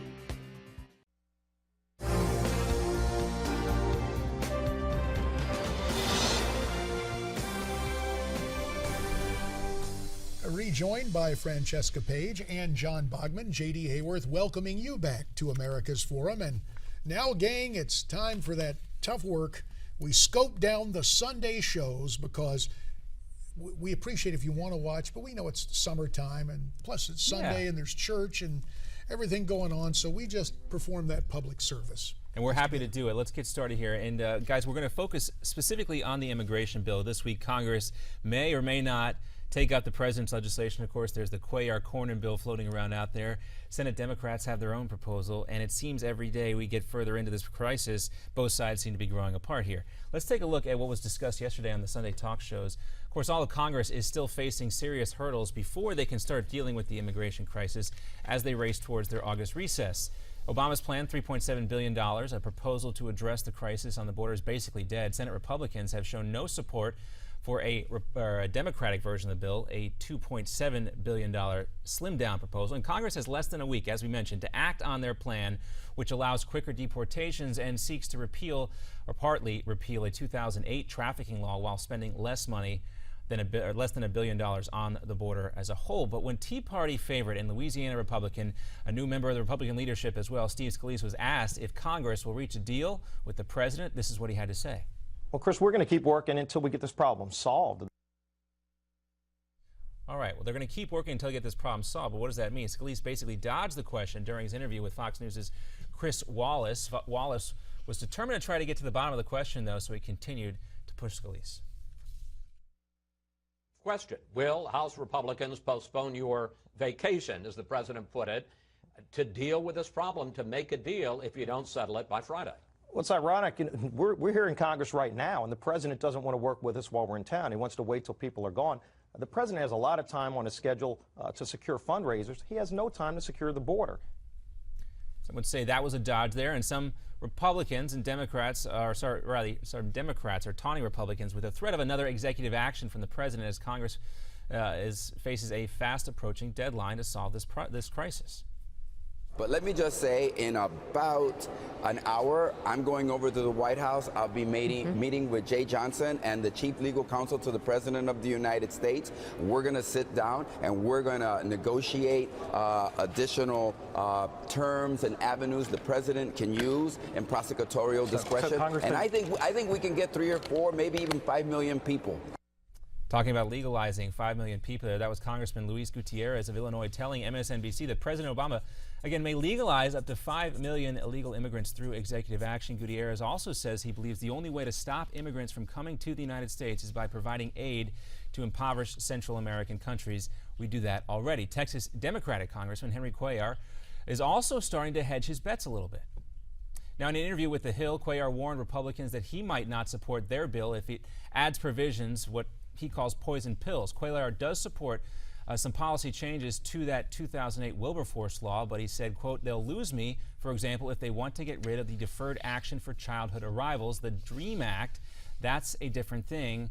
Then it's a problem with me. Cuellar also went on ABC this weekend to discuss Congress's action on the immigration crisis.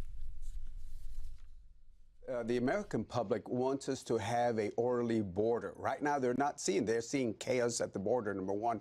Number two, keep in mind that President Obama on June 30th sent a letter asking for money and a policy change. Secretary Johnson has done a real good job. He's been steady among all this political pressure, and he's stayed on. So there are other Democrats that do support this. Well, see, there you have it. Cuellar sitting next to John Cornyn, a Texas senator, working with Cuellar on that bill here, but also both on the Democratic side and the Republican side, J.D. and Francesca, you have folks like Ted Cruz of Texas who say anything that happens from here on out on immigration reform, whether it's this emergency funding bill, needs to have the president say we're getting rid of that DACA provision. On the left, you hear Cuellar kind of taunting Republicans, saying, look, if they don't act, if they don't come around to what we want to do here, the president's going to go ahead and let these people get amnesty. Now, I understand Henry Cuellar is in a partisan minefield all his own, where he's trying to say, hey, here's what my district wants, but here's the way I can remain true to the Democratic caucus. So he says, oh, anything done with a deferred action plan, they'll lose me. It's not so much about Henry Cuellar. What is far more ominous, and what Republicans should take to heart, the comments of Luis Gutierrez, the congressman from Illinois, on MSNBC, saying essentially by executive fiat, with his pen and his phone, he believes that President Obama is going to grant amnesty to 5 million people.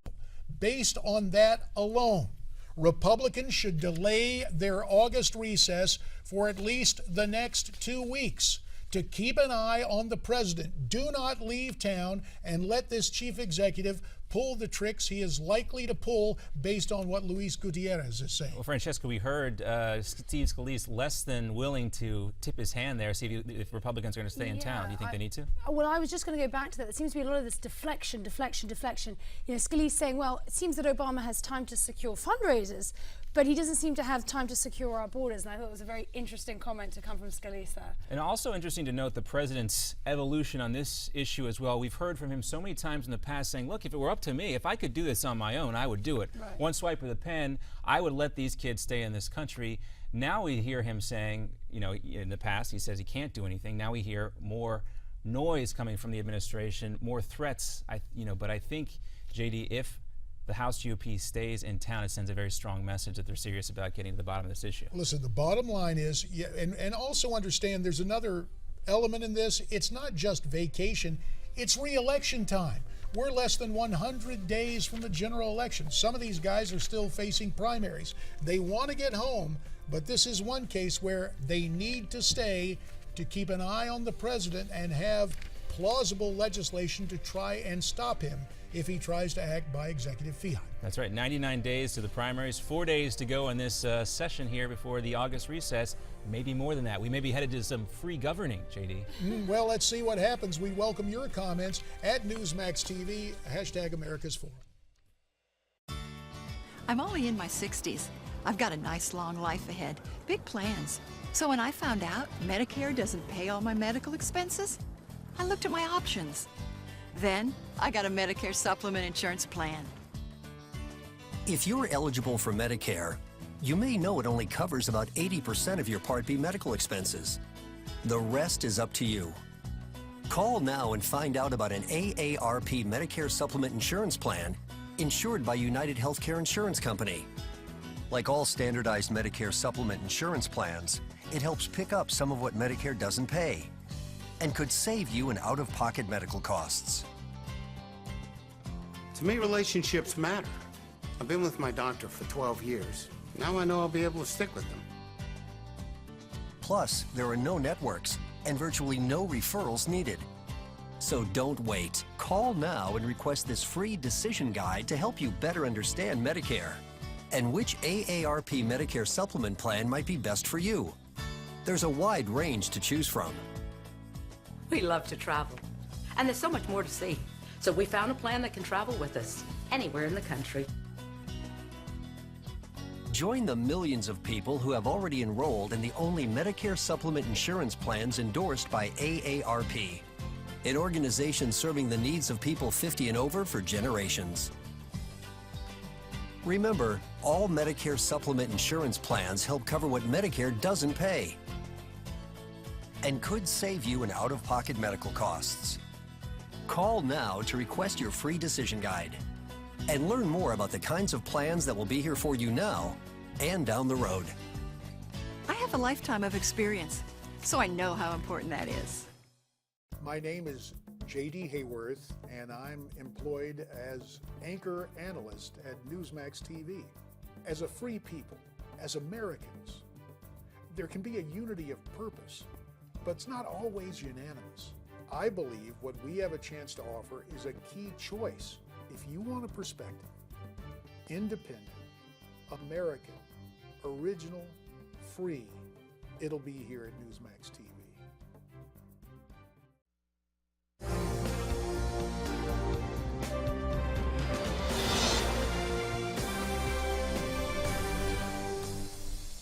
I believe it was Frank Sinatra, and don't worry, I'm not going to sing, but the lyrics were something like, love and marriage goes together like a horse and carriage. Is that still the case? Well, the Heritage Foundation's Index of Culture and Opportunity follows key social and economic trends to determine whether America is on the right track when it comes to important indicators of opportunity. Among them, the marriage rate, the labor force participation rate, and the unwed birth rate. And according to Heritage, the statistics paint a grim picture.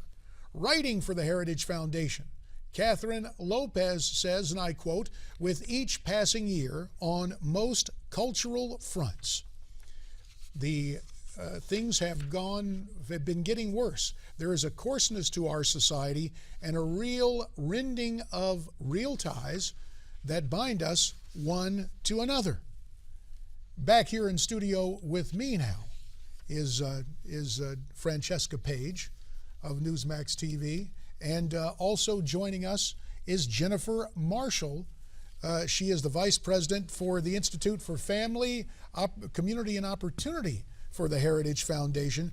Jennifer, we thank you for your time. Thanks for Skyping in from Washington. And can you explain for us these key indices you're tracking and why they're so important? Well, thank you so much for having me on. It's my pleasure to talk about these issues because they're so important for America and the opportunity of all Americans. When we talk about opportunity, we sometimes have a reductionist conversation that focuses primarily on economic indicators. But really, we've got to be talking about the cultural and social underpinnings of opportunity as well. And that's why in the 31 indicators that we cover in the Index of Culture and Opportunity, we look at a range of cultural indicators as well as poverty and dependence indicators and economic and educational ones.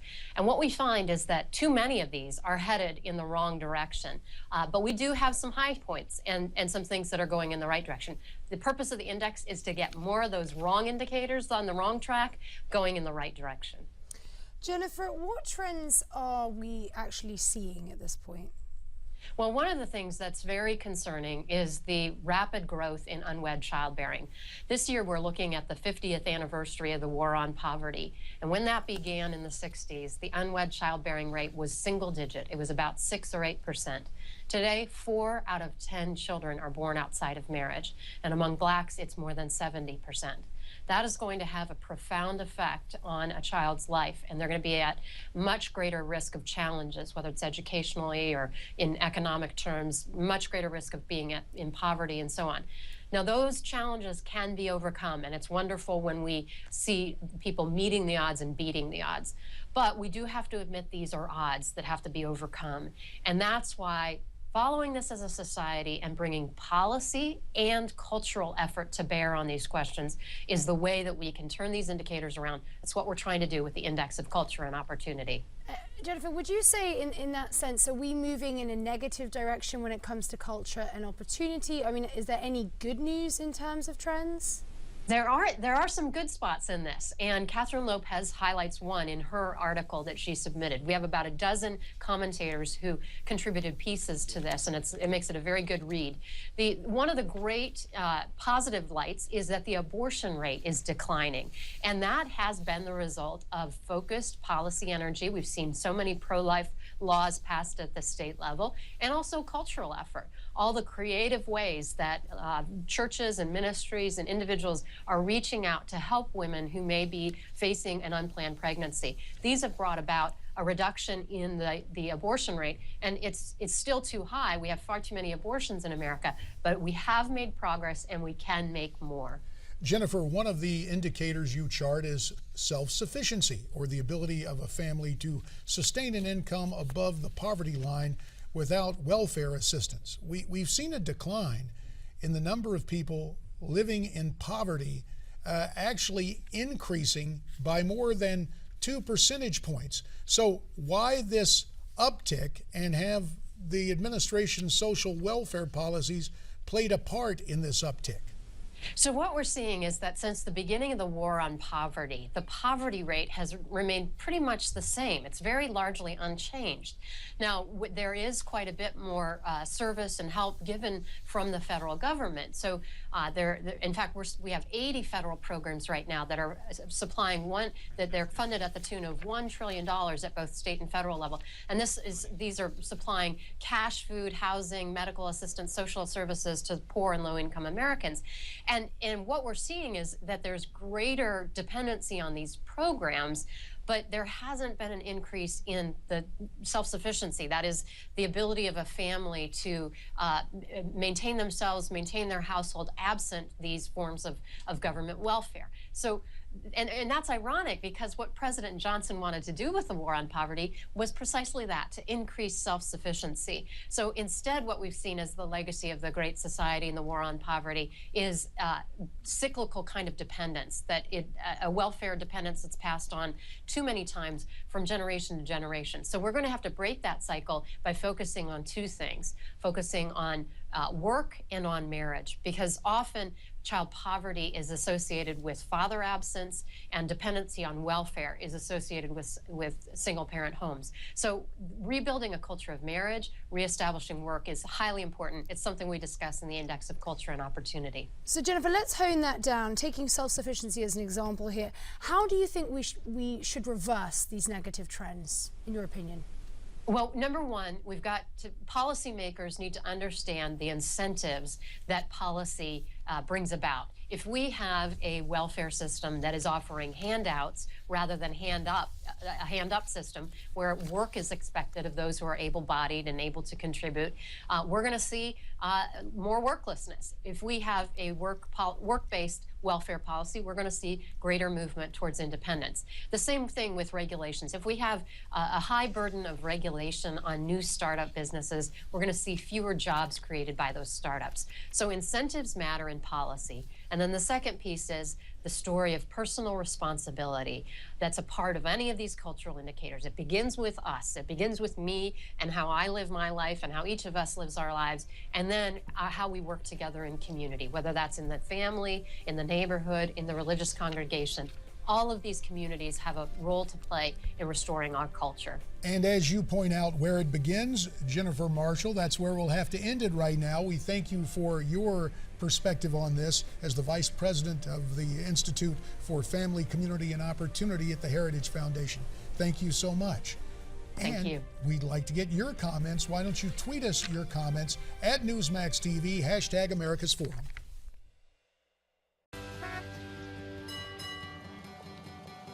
How long have you had your car insurance?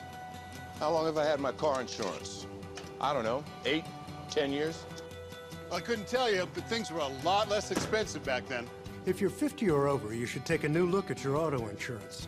You may be overpaying.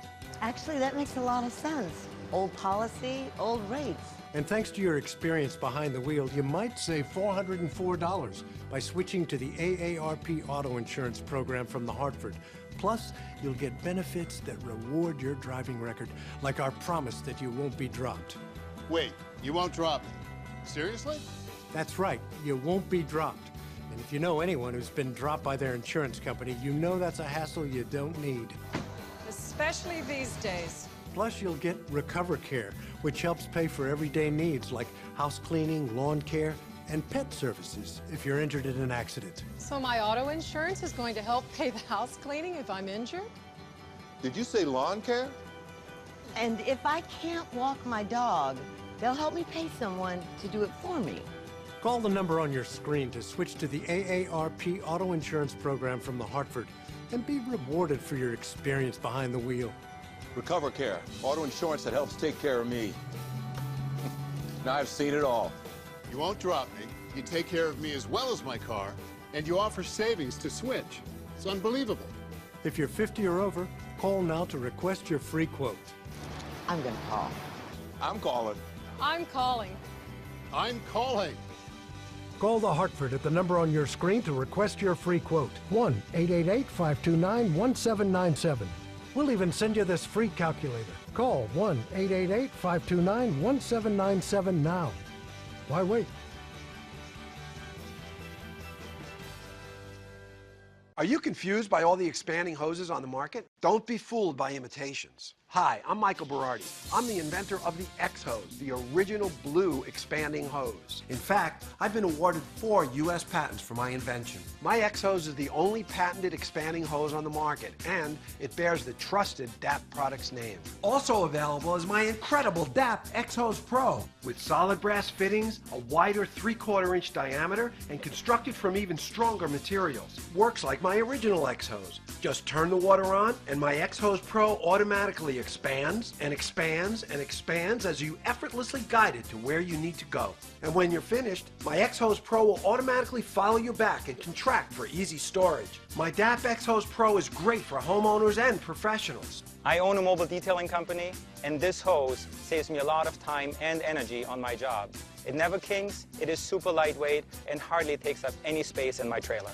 What I enjoyed when I watched her using the X-Hose Pro is that the hose actually looks like it's helping her use it. This 50-foot 3/4 inch rubber hose weighs over 11 pounds. My 50-foot 3/4 inch X-Hose Pro weighs only about 2 pounds. My DAP X-Hose Pro is actually made from a tough, multi-layered expandable inner hose and a folded outer covering made from durable, super strong webbing. Because of its patented design, my X-Hose Pro will never kink. Get my amazing DAP X-Hose Pro for only $29.95, but call right now and get a second X-Hose Pro free. Just pay processing and handling. Durable, solid brass fittings, super strong materials, strong enough to pull an SUV, 3/4 inch diameter for a powerful spray, and incredibly light. So call now. I promise you'll love it. Call 1-800-330-8854. Call now and get a second X-Hose Pro for free. Just pay separate processing and handling. So call 1-800-330-8854. 1-800-330-8854 and order your X-Hose Pro today.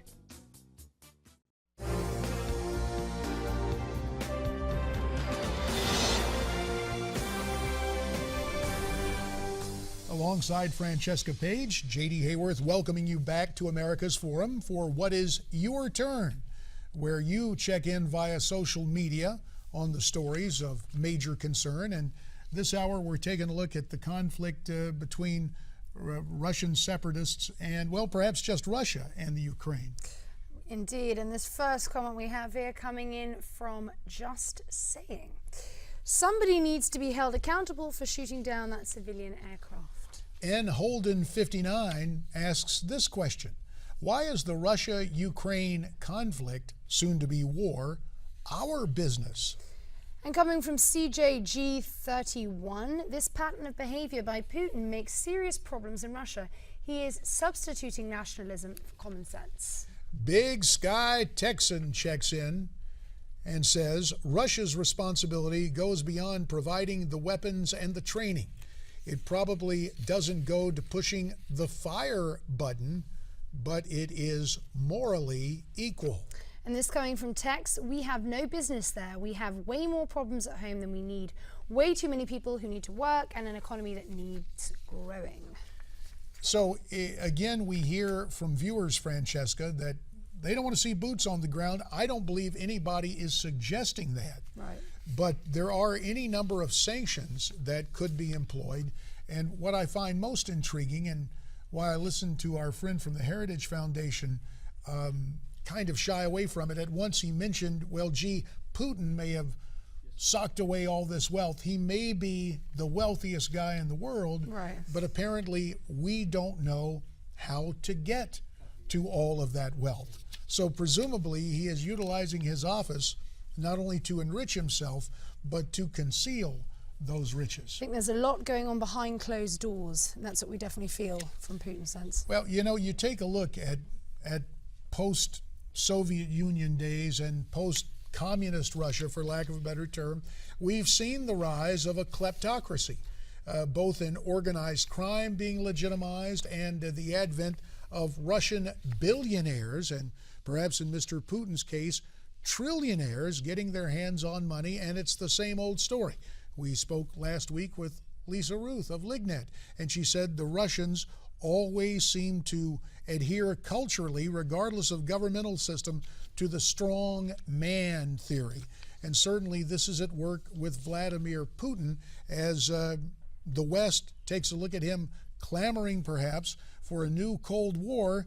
He moves forward to come up with money that goes into his own pocket to enrich himself. And the other curious item was, I believe his daughter is living in the Netherlands, which prompted all sorts of outcry in the wake of so many Dutch casualties on that ill-fated Malaysian jetliner. So many different threads to this international policy being personal in the person of Vladimir Putin, in what his ambitions are nationally, what his ambitions are personally, in terms of expansion, or at the very least, resurrecting Russia on the international scale. Because it is summer, and because we are all spending more time outside, it's time to keep in mind that, well, you may be wearing less, but your exposure to the sun can create problems. That's the subject of this Max to Health Minute concerning skin cancer and skin cancer prevention. You're watching Max to Health. Basking in the sun can be fun and give you a golden tan, but dermatologists recommend that you always wear lotion and take extra precaution in the summer. It's very important that people get tested for skin cancer. And the way that you get checked with a complete skin exam, and that should be done once a year. The best time is in the summertime with the summer sun. In the summertime, I consider that fertilizer that stimulates the skin cancers and precancers to come to the surface. So the best time to get checked, if you do not have a history of skin cancer, is once a year in the summertime. If you have a history of skin cancer, you should get checked every 6 months. If you have a history of melanoma, you should get checked every 3 months for the first year and every 6 months after that. Do a self-exam of your skin. Learn the pattern of moles, blemishes, freckles, and other marks on your body so that you can discuss those with your doctor. I'm Hannah Ostapchuk. Get more health news at newsmaxhealth.com.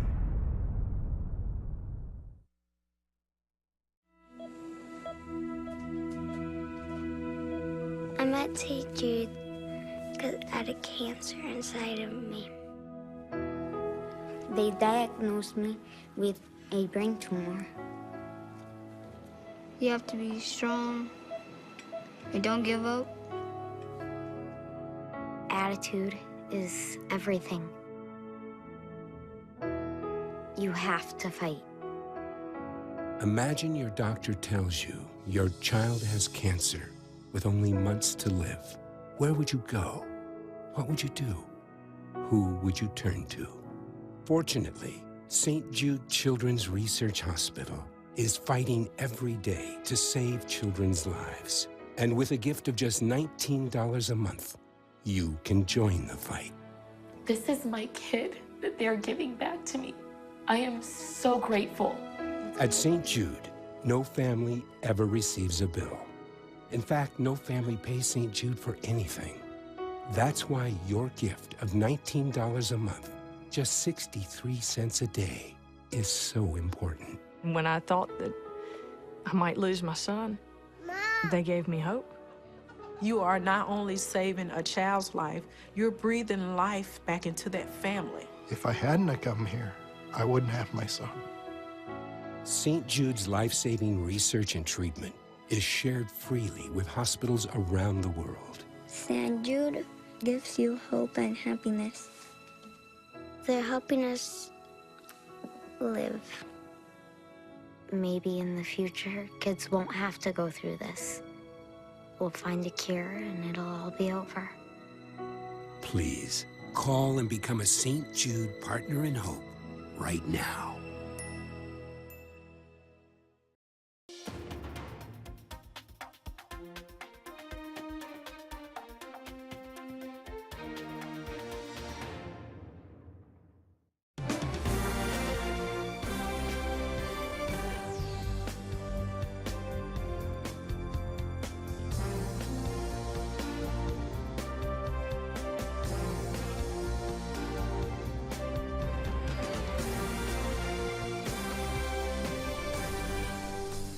Alongside John Bachman, J.D. Hayworth, welcome you back to our third hour of America's Forum for this Monday. And John, heading out of the last hour, I invoke the name of Lisa Ruth and Lignet. She'll join us along with Fred Fleitz to talk about what's happening internationally. So in just many a few minutes. Interesting facets of these stories internationally, and what is going on behind the scenes. What do we not know about what kind of pressure is being put on Vladimir Putin, what is being done in the Middle East and elsewhere. So we'll look forward to that interview, and hopefully we can participate in that one as well. And also much more to talk about here on the domestic stage and the international stage. So let's get started. We'll actually start this time in Africa. An American doctor and another U.S. aid worker are now infected with the Ebola virus. Both were in West Africa helping to combat one of the deadliest outbreaks the world has ever seen of that virus. Dr. Kent Brantley, the medical director of the aid group, the Samaritan's Purse, has tested positive for Ebola. He's currently undergoing treatment in Liberia, but only about 10 to 20% of people survive an Ebola infection, so the odds of survival are pretty long. An American nurse named Nancy Whitebowl has also tested positive. One of Liberia's highest profile doctors actually died of Ebola on Sunday, highlighting the risks facing medical workers trying to combat this disease. The World Health Organization said this year's outbreak has killed more than 670 people in Liberia, Guinea, and Sierra Leone. There, of course, is no known cure for Ebola. And this just came in from the Associated Press. There are new reports of an airstrike hitting Gaza's main hospital there. Palestinian officials are reporting casualties as well. This after Israeli military officials dropped these leaflets over Gaza City today listing the names of a number of Hamas and Islamic Jihad militants. The leaflet drop came as international efforts intensified to end the 3-week war between Israel and Hamas. Earlier today, Israeli jets struck 3 sites in Gaza after a rocket was launched at Israel, the military said. The strikes followed an almost 12-hour pause in fighting over the weekend. Meantime, Israel's Prime Minister Benjamin Netanyahu says any airstrikes on hospitals or schools are due to Hamas using these areas to shelter militants and rockets. Well, first of all, Hamas is responsible for the deaths of civilians. We're not targeting a single civilian. We're responding to Hamas action, and we're telling the civilians to leave. Hamas is telling them to stay. Why is it telling them to stay? Because it wants to pile up their own dead bodies. They not only want to kill our people, they want to sacrifice their own people. Well, the Prime Minister there appearing on NBC's Meet the Press yesterday. Again, there appears to be no sign of a ceasefire, even after a visit from Secretary of State John Kerry last week. And back here in the U.S., in Philadelphia, police have begun questioning 2 persons of interest in a carjacking that killed 3 children, also critically injuring their mother. Charges have not yet been filed, and police have not released the identities of either one of those persons of interest. Police do continue to search for 2 men who rammed a stolen SUV into a church fruit sale, killing those 3 kids. The men fled on foot. The children ranged in age from 7 to 15. Their mother remains in a hospital after being critically injured. A woman helping with the fruit sale and the carjack victim were also injured. The city has offered a $100,000 reward for information leading to those 2 guys' arrests. And at least 13 people are expected to recover, but 1 man did die after a lightning strike at a popular beach in California over the weekend. Lifeguards say the lightning bolt hit the water at Venice Beach, a very popular tourist area. Thunderstorms, very rare in this area, so obviously everyone caught off guard here. Fire officials said most of those taken to the hospital were just shaken up, should be released soon, if not out already. John, fighting in Libya rages on as the U.S. and several other Western embassies have been evacuated. Fighting in Tripoli and Benghazi is the worst the country has seen since that revolution that overthrew Gaddafi about 3 years ago. Officials say at least 32 people have been killed in Benghazi alone. As you can see, joining us here in studio to discuss the situation is Lisa Ruth, former CIA analyst and Lignet analyst, and Skyping in Lignet's chief analyst, Fred Fleitz, joining us from Washington. We appreciate you both being here today. And Fred, since you're long distance, so to speak, we'll go to you first. Why are we seeing an uptick in violence there in Libya? Well, first, John, duration of what happened in 2011. A stable government was never set up. The government was relying on armed militias to carry out security. There was an attack on the airport in Tripoli by Islamist groups 2 weeks ago. They were fighting a group that was not Islamist, was probably still pretty radical. With all the weapons, with all these militia groups there, and with the lack of government institutions, there really seems to be no end in sight to this chaos in the country. Well, Fred, we know that Libya was one of the only places where we saw a very concrete response from the Obama administration in terms of military action. It does not seem to have gotten us very far, though, based on what's happened over the weekend. Well, the Obama administration's response to the overthrow of Gaddafi was very limited. The bulk of the action against Gaddafi was taken by the British and the French. And after Gaddafi was overthrown, Western states didn't send much security assistance. Now, on one hand, that can be understood because the Libyan government did not want a foreign footprint in the country. But it's pretty clear that most Western countries were focusing on ways to exploit the oil resources of Libya and not setting up stable government structures. So, Lisa, we have a situation where we had our diplomats evacuated. I think a lot of people looking at this domestically say, well, okay, what's the big deal? We know there are problems in Libya, but how important is it for the United States to maintain its embassy and keep it open in a Libya torn asunder by conflict? I do think we should keep the embassy open. I think it's important to have a diplomatic presence. That said, I also think it's important to get the people out. As Fred said, you know, this is something that's really been going on, and we've traced this all the way back. As early as June 2nd, there were indications that the U.S. was moving to evacuate the embassy. We were starting to prepare for it. It is incredibly volatile there. The fighting is increasing, and in terms of safety, you just have to evacuate the people. And the British, we're not the only one doing it. There's more and more people trying to take this same measure. Well, as we take a look at what's going on there, Fred, with these different Islamic militias battling in a variety of venues, including battling for control of the international airport in Tripoli, Fred, if these militias or one of them gains control, what does it mean for the future of Libya? Well, there's always a concern that if an Islamist group like that took control of Libya, it would become a base for Islamist operations in the region. But that's not going to happen. There are so many militia groups, and they're not just split between Islamists and non-Islamists. They're split by tribe and by region. There doesn't seem to be any solution to this. I think what's going to happen if the violence doesn't stop is that the country will break up into several parts. I don't think Libya as a whole will be governed by anyone. Well, you know, Fred, we look at this throughout the region and more of North Africa here. We see the emergence of General al-Sisi, now President al-Sisi in Egypt. What type of impact will he have? I mean, at least there's some sort of return to stability in Egypt. At least it appears that way. Well, Sisi tapped on the fatigue by the Egyptian people of the Muslim Brotherhood and his efforts to establish an Islamist government that didn't work under the previous president. And although Sisi has certainly been stomping on democratic ideals, the Egyptian people are tired of protests in the streets that last for months. They want stability, and I think that's why they've united behind him. And given that whole notion of stability, and Lisa, I know hindsight is always 20/20, but Gaddafi, who was such a bad actor in the 80s and 90s, post 9/11, it seemed to a lot of us that suddenly he had been broken. Suddenly he was adhering to a more pro-Western, maybe pro-American stance. In retrospect, was the elimination of Gaddafi the worst thing that happened in Libya?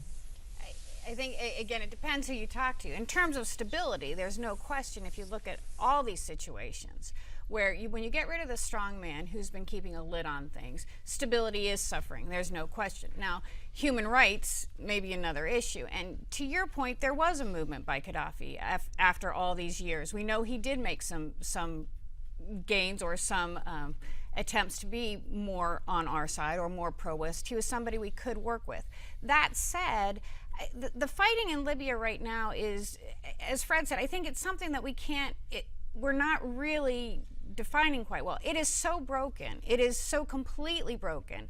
I don't think the central government controls it now. I don't think they have, and I don't think they will. And with Gaddafi gone, that appearance of a government to control it is gone. The lid is off. And Fred, my question, based on al-Sisi, is that desire spreading throughout to other countries, perhaps like Libya, where the folks there who do want to see a return to stability say we need a strong man to come back in, maybe not someone exactly like Muammar Gaddafi, but somebody like al-Sisi who can restore order, if not keep the fundamental human rights alive? There is a general, Khalifa Hifter, who is trying to drive Islamists out of the country, and he is fighting the Islamist militias who are trying to take the Tripoli airport right now. The U.S. has been on both sides of the fence on what this guy is doing. We like the fact that he's going after Islamists, but we don't like his methods. That might be the solution for Libya. They may need a strong man for a period of time to establish order in the country until there can be a transition to democracy. But I don't know that this general has nearly enough support, and I know he's being attacked by regional tribes who are not Islamists. They just don't like him because of where he's from. So, Fred, earlier you mentioned a variety of different militia groups out there. When we're trying to figure out exactly who is who, and I hate to be flippant about this, but the old saying was, you can't tell the players without a program. You've got so many different groups at work here, and you mentioned some of this being tribal, some of this being Islamist. Is there a variant, or does ISIS have a presence now in Libya? I have not heard that ISIS has a presence, although we know that there are al-Qaeda affiliated groups in Libya that are fighting as militias. But I think you're right. You really need a play card because they're divided by religion, they're divided by region, and they're divided by tribe. And some of these groups are fighting each other for reasons that people outside of Libya wouldn't understand. Maybe some historic grievance, and now that they have all the weapons they stole from the Libyan government, they're acting on that grievance.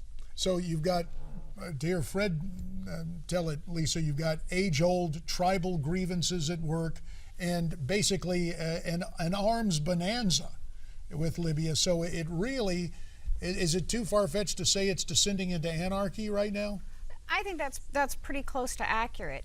And when you read the Libyan press and the statements by the Libyan people, that's the sense you get from them. There is real chaos. Nobody even knows. And you said the age-old tribal problems, but reading the Twitter feeds, it's fascinating. There's new tribal feuds every day. Now they're getting them back for something that happened yesterday and last Friday. It's very, very fragmented. There is a real concern inside Libya that we are on the verge of a true civil war, but not one faction against the other. And Fred is exactly right and said it very well. The divisions are so fractured. And I think the alliances are constantly changing as well. It's very hard to see who's fighting who, for what, for how long. And I do think we're close to chaos. And we do hear these calls for military involvement, in a lot of places, Libya being one of them. We've seen that already. But from Lisa, based on what you're saying, and Fred, maybe you back me up on this, it sounds like this seems like a real dangerous situation where if the U.S. is involved too directly here, it could just blow up in our faces. I think that's right. I don't see any Western state or the United States getting ready to intervene, with one exception. There's a major fire at an oil refinery near Tripoli, and there has been interest by European countries in coming in to try to put that out because it's such a humanitarian disaster to the people of Libya. Short of that, I haven't seen any interest in sending in foreign forces. Well, humanitarian, and we've got about a minute and a half left, Lisa. Not only humanitarian and environmental concerns, but energy concerns. Again, the Middle East, that Middle Eastern oil remains something that feeds the West and might prompt the Europeans to get involved. I don't know that if it will prompt involvement, but this is another layer on top of another complicated factor.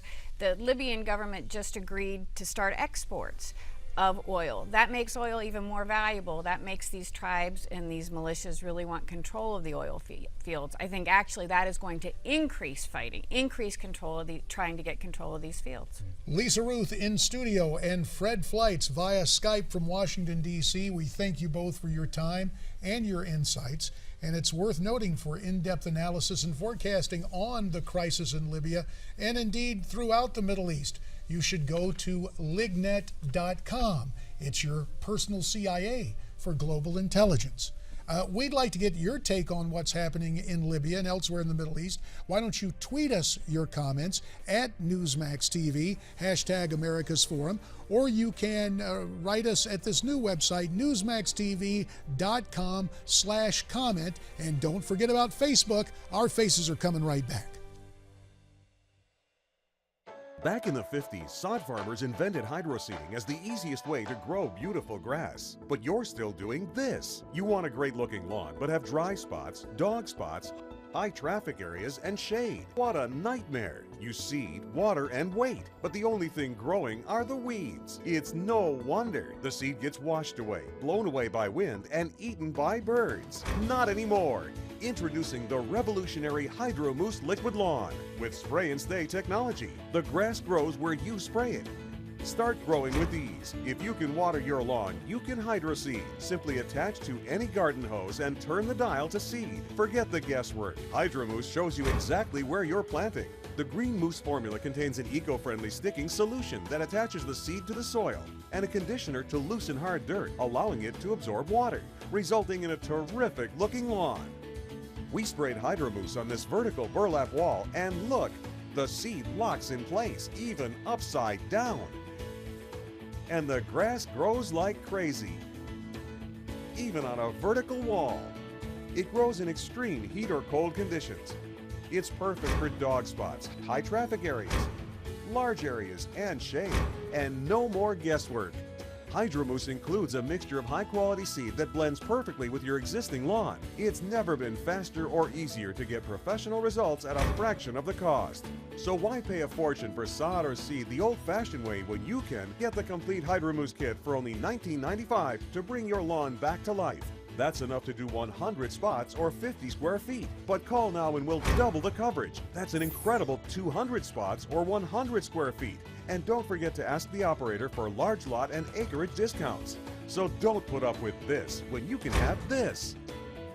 Call 1-800-341-7712 or go to hydromousse.com. At that moment, it hit me. This is why I joined the Guard. I couldn't believe it. I just saved the life of somebody from my hometown. Be there for your community at NationalGuard.com.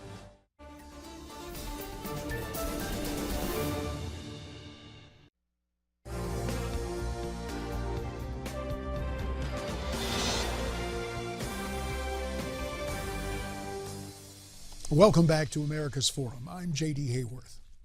Michelle Obama, following in the footsteps of her husband, the president, hitting the fundraising circuit, she took to the fundraising tasks to complain about, of all things, the evils of money in politics, saying in part, so yeah, there's too much money in politics. There's special interests that have too much influence. But in the same breath, she said, I'm going to be honest with you.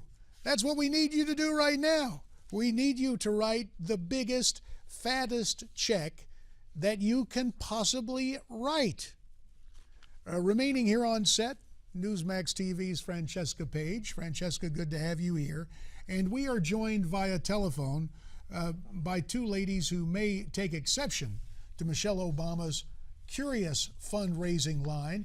Miriam Weaver and Amy Jo Clark are the co-founders of thechicksontheright.com. They're also the authors of the new book, Right for a Reason, Life, Liberty, and a Crapload of Common Sense. And ladies, as we get a look at your book cover, we'll turn first to you, Miriam. What is your take on Michelle Obama and her fundraising comments? She and her husband both seem to be having these pot meet kettle moments. Yeah. So can you hear me okay? We can hear you just fine. Okay. Well, I mean, I think it just speaks to the fact that there's a complete disconnect from reality in this administration to what regular Americans are feeling and experiencing in this regular everyday life. So it's just one more example, and the examples are unfortunately endless, of how the Obamas, they don't exactly walk their talk. Ladies, we also want to talk about a recent CNN poll that shows, if asked today, the majority of voters would pick Romney over Obama for president. Are we seeing here some buyer's remorse? Do they do this to make our hearts hurt? Is that why they do this? Seriously.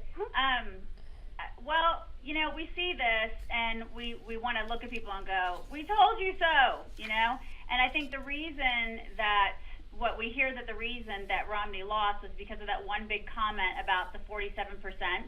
Right. And, he really didn't say anything that wasn't true. And a lot of things that we're hearing that Romney said during the campaign have come true. And it wasn't really anything that was, these great predictions or anything. It was just stuff that was common sense, which a lot of people, what we're seeing is that common sense is just not that common anymore, really. But when we see the Romney name floating around for 2016, it makes us all wonder, is he going to run again? And then what we talk a lot about on our blog, on our website, and with the folks that come and join us in our community, is are we going to see more recycled candidates? And that worries us a little bit, because we're really not sure if that's necessarily what we want for 2016. We're hoping to see fresher names, new candidates, and names which haven't yet been tarnished by the liberal media. Yeah. Well, it's interesting you mentioned that, and I got a kick out of your plaintive question there. Are they doing this to make our hearts hurt? But ladies, you seem to be thinking with your heads, not only your hearts, when you talk about the dangers of Mitt Romney and a recycled candidate. For example, Amy Jo, in that same poll, Romney was pitted against Hillary Clinton for the 2016 election, and in the scenario offered by the pollster, Hillary Clinton beats Romney by over 10 points. So the question becomes, you ladies were mentioning some who have not yet arrived on the scene. I think about Indiana, if I'm not mistaken, that's the place you call home. Mitch Daniels, yep. A successful run as governor. My old House colleague, Mike Pence, mentioned as a dark horse candidate for president. Will Indiana turn out a national candidate over the next couple of years? It would be awesome if somebody like a Mitch Daniels would run. I don't think that that's ever going to happen. I think, she cried for 3 days when he decided not to run. It's true. But Mike Pence, we've heard that is a possibility. You never know. It could happen. There are some other ones that, the people that have been floating around a little bit, like the Rand Pauls and the Ted Cruzes and people like that are somewhat new. They're not yet completely tarnished, but people have been seeing more and more of them that we've been seeing cropping up, the newer people. But then we see people like the Michelle Bachmans and the Rick Santorums and those people who have run before who are saying, I'd probably do it again. And we wonder how well they would do in the 2016 race. So, I don't know. I'm not sure if anybody can beat Hillary at this point. We're just not sure, because she is a force to be reckoned with, just like Obama was in 2008 and 2012, because he was the first black president, and Hillary will be the first woman president. So that is such a force, and so we need somebody that is so strong, just so powerful when it comes to the GOP. It's got to be somebody that is not just, halfway. Well, ladies, as you mentioned, Hillary's posture and the fact that she's a woman, and you are the chicks on the right, does there need to be a woman on the Republican ticket in 2016?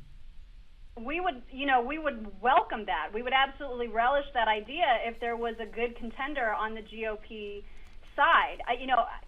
I think for us, it's very frustrating to see that Hillary does still poll so well, because it's as Democrats have proven time and again, it almost doesn't matter how much someone screws up on their side. Yep.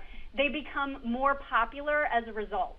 And so that's really frustrating. But I think the key for whoever our candidate is on the GOP ticket, they have to have the ability to express themselves forcefully and unafraid. Because the problem, I think, with Mitt Romney was that he was so nice. And people saw him as this slick businessman who didn't necessarily always fight back really strongly against the criticisms that were leveled against him. So, and that niceness, what happened was the liberal media took that niceness and they turned it into, we're going to demonize him. Yeah. And that's exactly what they did. And they're going to do that with every single candidate. So we got to be ready for that. Now, ladies, I want to ask you, we know that Congress is preparing to start a 5-week break at the end of next week, and there's still areas of serious unrest here on our border and overseas in the Middle East and other regions. Is this really the best time to be going on vacation? No. No. It's so not, but does he care? I mean, does he care? Well, and the thing is, I can't speak to what the break rules are, but it seems to me that if your country is falling apart at the seams, literally, which is what's happening at our border, that perhaps their schedule could be rearranged. I mean, come on. But I don't think he has any sense of that, though. I mean, I honestly just don't think that he cares. Obama? Yeah, I don't think Obama cares at this point. The optics don't even matter anymore, because it's like Miriam was saying before, with Democrats, they give such a pass for bad behavior that this would never fly if it was George W. It just would have never flown, this sort of behavior.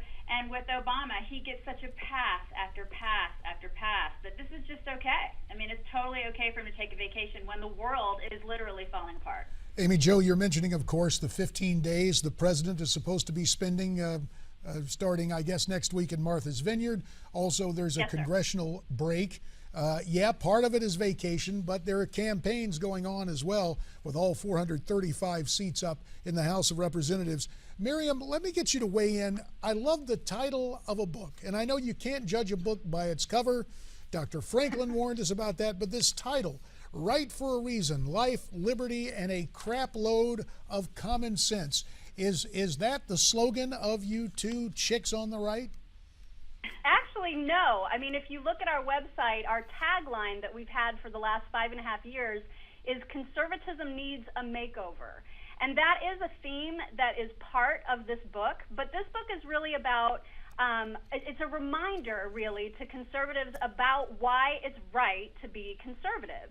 And the reason it's right is because of that subtitle, because all of the things that are conservative principles, life, liberty, and common sense, are central to what makes conservatism right. And so that's what we want. It's really kind of like a pep rally in book form, because we're frustrated, and we know a lot of other conservatives out there are frustrated, and especially the ones who may not feel like they belong to the party anymore, because perhaps they feel a little bit more relaxed about some social issues, or they just don't feel heard.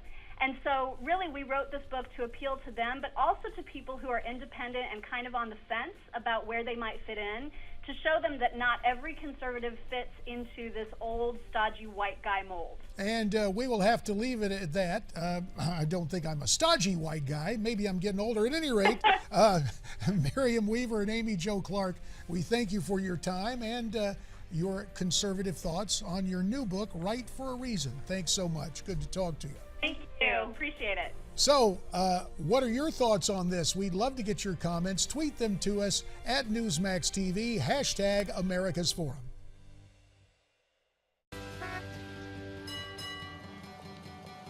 How long have you had your car insurance? How long have I had my car insurance? I don't know, 8, 10 years? I couldn't tell you, but things were a lot less expensive back then. If you're 50 or over, you should take a new look at your auto insurance. You may be overpaying. Actually, that makes a lot of sense. Old policy, old rates. And thanks to your experience behind the wheel, you might save $404 by switching to the AARP Auto Insurance Program from the Hartford. Plus, you'll get benefits that reward your driving record, like our promise that you won't be dropped. Wait, you won't drop me? Seriously? That's right, you won't be dropped. And if you know anyone who's been dropped by their insurance company, you know that's a hassle you don't need. Especially these days. Plus, you'll get Recover Care, which helps pay for everyday needs like house cleaning, lawn care, and pet services if you're injured in an accident. So my auto insurance is going to help pay the house cleaning if I'm injured? Did you say lawn care? And if I can't walk my dog, they'll help me pay someone to do it for me. Call the number on your screen to switch to the AARP Auto Insurance Program from the Hartford and be rewarded for your experience behind the wheel. Recover Care, auto insurance that helps take care of me. Now I've seen it all. You won't drop me, you take care of me as well as my car, and you offer savings to switch. It's unbelievable. If you're 50 or over, call now to request your free quote. I'm gonna call. I'm calling. I'm calling. I'm calling. Call the Hartford at the number on your screen to request your free quote. 1-888-529-1797. We'll even send you this free calculator. Call 1-888-529-1797 now. Why wait?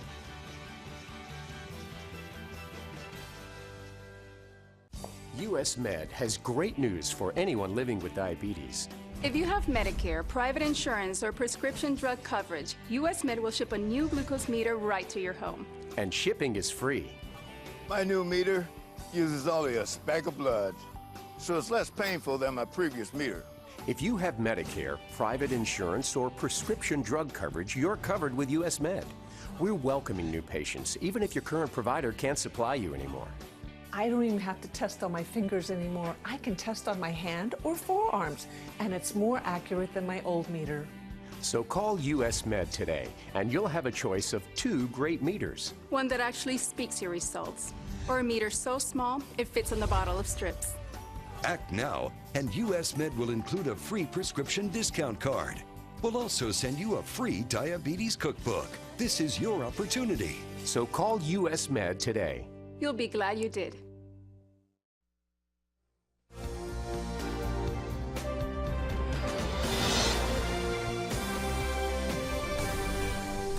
And welcome back to America's Forum. John Bachman here. JD and Francesca will be alongside in just a second. Talk a little bit more about the Hall of Fame inductions yesterday. Great ceremony. Why one of those speeches in particular was very touching. Meantime, we'll start right now with a Newsmax Now update.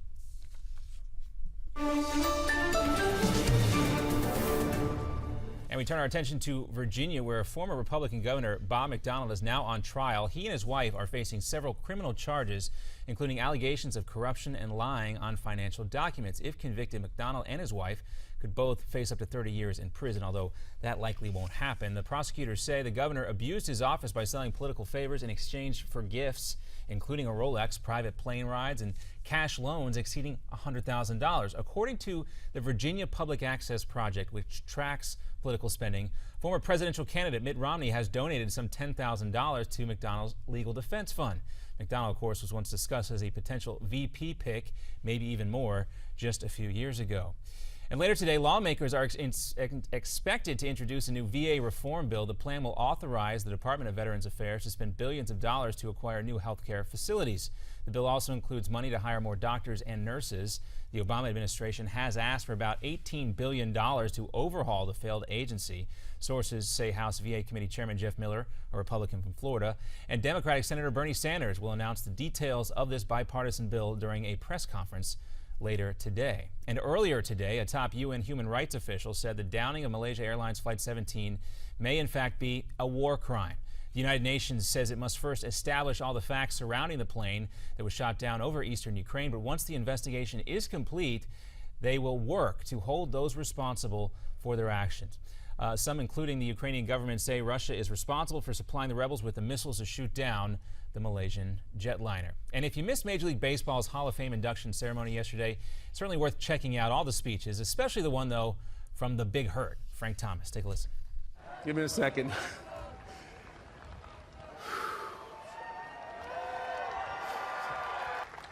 I would like to thank my parents, Charlie Mae Thomas, who's here today, and the late Frank Thomas Sr., for giving me the love and support that kept me involved in team sports in a lovely town, Columbus, Georgia. Thanks for pushing me and always preaching to me. You can be someone special if you really work at it. I took that to heart, Pops. Look at us today. Well, there you have it. That's how you do it. Thomas spent most of his 19-year career with the White Sox. He's the only Major League Baseball player to have 7 straight seasons of 20-plus home runs, 100 RBIs, and a .300 batting average. One of the best speeches I can remember, JD and Francesca. I know you're not really into American baseball too much, but you can appreciate the fact here that you don't forget to thank your parents when they play such an important role in getting you to where you want to be in your career. Absolutely not. And I think even though I am not from here originally, you know, one of the greatest things about this country is it being a land of opportunity. And it just takes seeing something like that to realize, wow, it really is, you know, and to be grateful and gracious as he was. Yeah, you know, good day yesterday. Personally for Georgia, Georgian here, liking to see Frank Thomas playing for the White Sox from Georgia, Tom Glavine, Greg Maddux, Bobby Cox all getting inducted as Braves as well. JD, your take on the Thomas speech? Well, when I came along as a young guy, my grandfather was in the process of switching from the front office of the Cubs to the then Milwaukee Braves. But I think about what Frank Thomas had to say yesterday and the universality of the emotion in remembering his dad. For baseball, it is uniquely bonding, this intergenerational passing of our great game one generation on to the other. And it always usually starts in the backyard with a game of catch.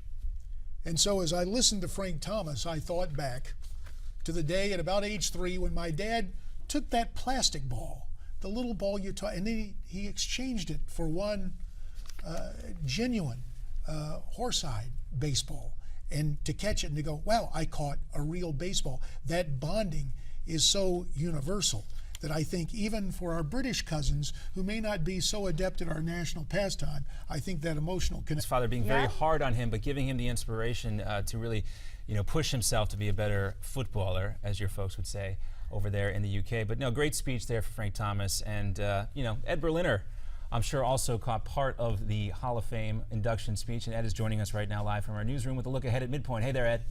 Hey guys, and don't worry, Francesca, we won't hold it against you that you don't find baseball to be one of the single greatest sports of all time. No problem. We won't hold it against you.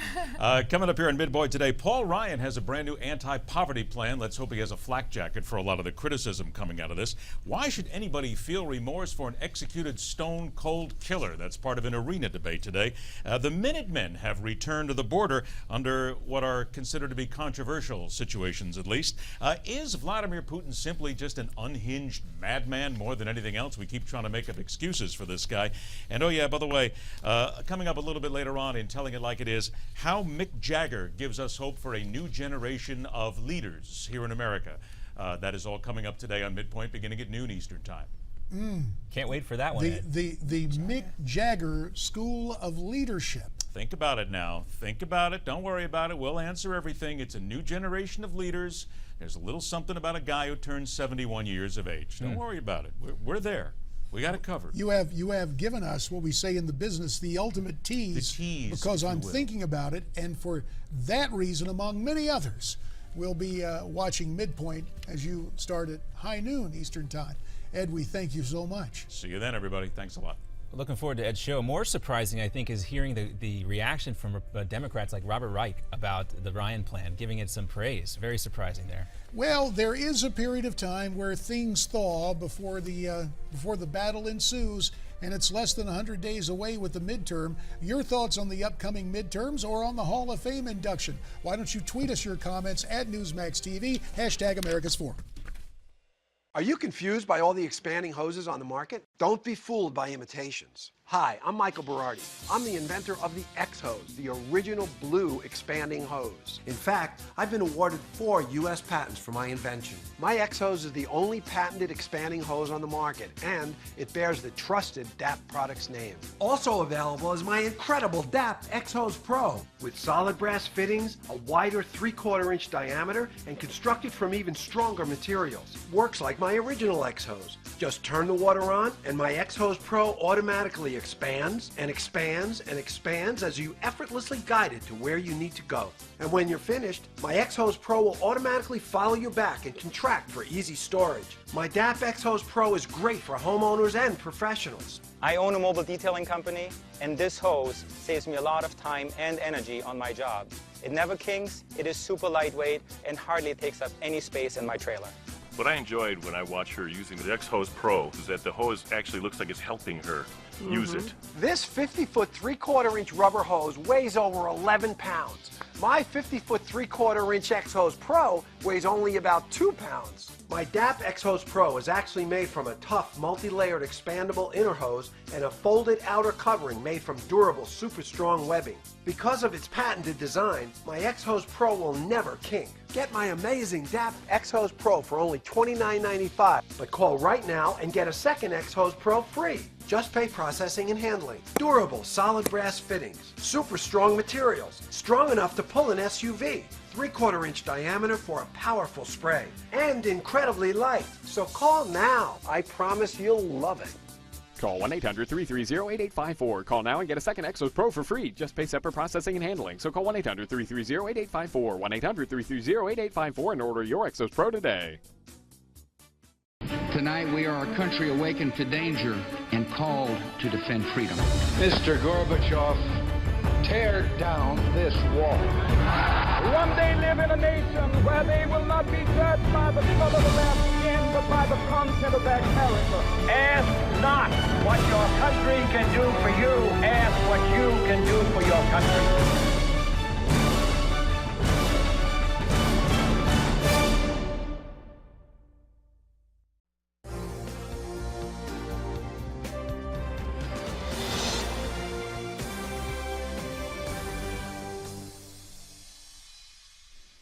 Do you trust Vladimir Putin? In front of a huge press conference after our meeting, my answer was yes. Now, I could have tried to be clever like Ronald Reagan, who had the great answer, trust but verify, but that would have sounded like plagiarism. And so I said, yes. And the reporter said, why? And I said, because I looked into his eyes and I saw his soul. President George W. Bush remembering and recounting a somewhat infamous observation about Vladimir Putin. Of course, that's President Bush in South Florida in retrospect at a book fair after he had written his book. There are more books involving Texans and how perhaps Texas can save our country. Joining me now, highly rated talk show host from the Metroplex. For the uninitiated, that would be deep in the heart of Texas in Dallas. It's Mark Davis, so multitasking and talented that he's gone from the airwaves to the word processor. His new book, Lone Star America, How Texas Can Save Our Country. Mark Davis, it is an honor to have you here on America's Forum. Well, it means the world to me. A big fan of Newsmax, a big fan of yours. Thank you. Well, Mark, we replayed George W. Bush recounting what many considered to be a gaffe. What about Texas and your belief that Texas can save our country? Why do you believe Texas is America's last best hope?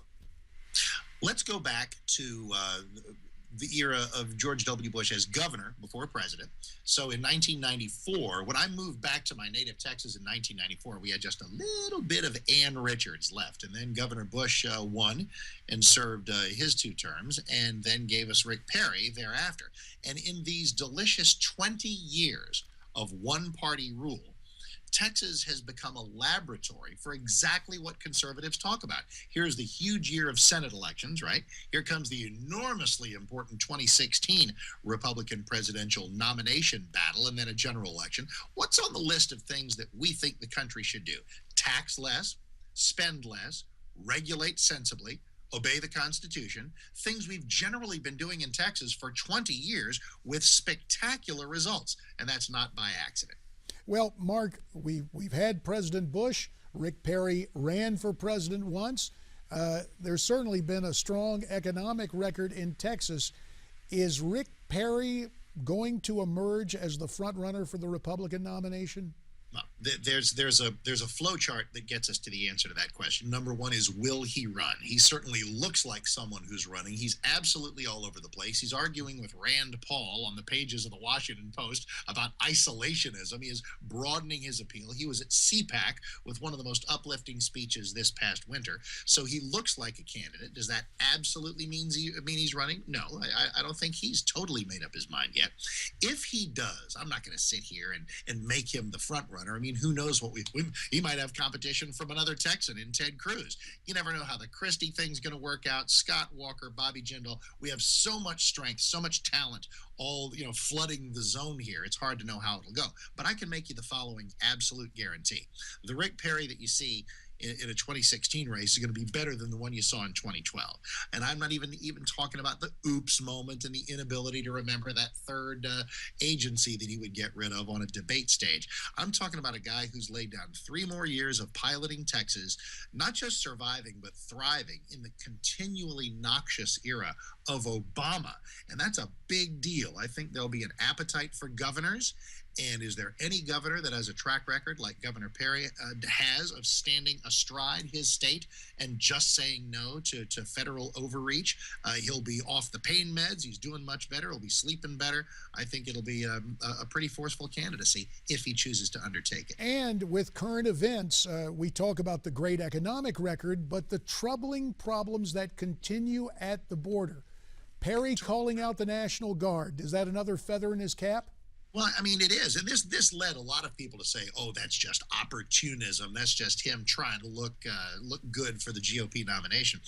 I did have people tell me, they said, you know what that looked like in the midst of White House inaction on the border? Governor Perry mobilizing the National Guard. It looked presidential. Well, if it did, so much the better for a campaign that he might wage.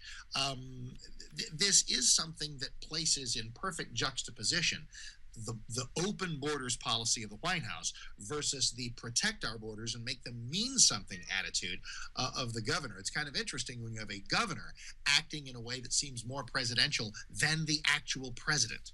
Hey, before we part company, Mark, obviously Daily Talk Radio has a discipline all its own. Writing this book, what was the toughest thing about writing a book? About 30 seconds left. Carving out the time, because I do this. I write for the morning news. I write for Town Hall. And we all have our own shows. You'll be the first to admit that this is a time-consuming thing. So devoting the time, making my loving family giving me the time to do it, and it's just been a joy. I hope everybody enjoys Lone Star America. It's just a suggestion, man. We got a lot of things to fix, and I think Texas has some solutions that might work out well. Mark Davis, we certainly appreciate your time today. Good luck with that new book, Lone Star America, How Texas Can Save Our Country. Thank you, sir. And hearing Mark talk about Texas, I'm reminded that Texas played a major role in the history of American flight, especially space flight. Remember, the first word uttered on the moon was Houston. Remember Houston, Tranquility Base here? The Eagle has landed. Let's take a look back now at the history of aviation and space travel from the Wright brothers to the lunar landing, courtesy of Newsmax TV.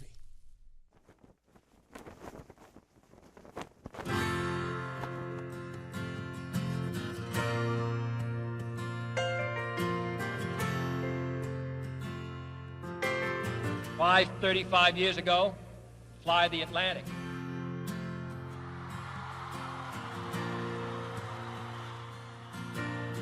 Here she is, safe and sound, having just completed the first flight by a woman across the Atlantic.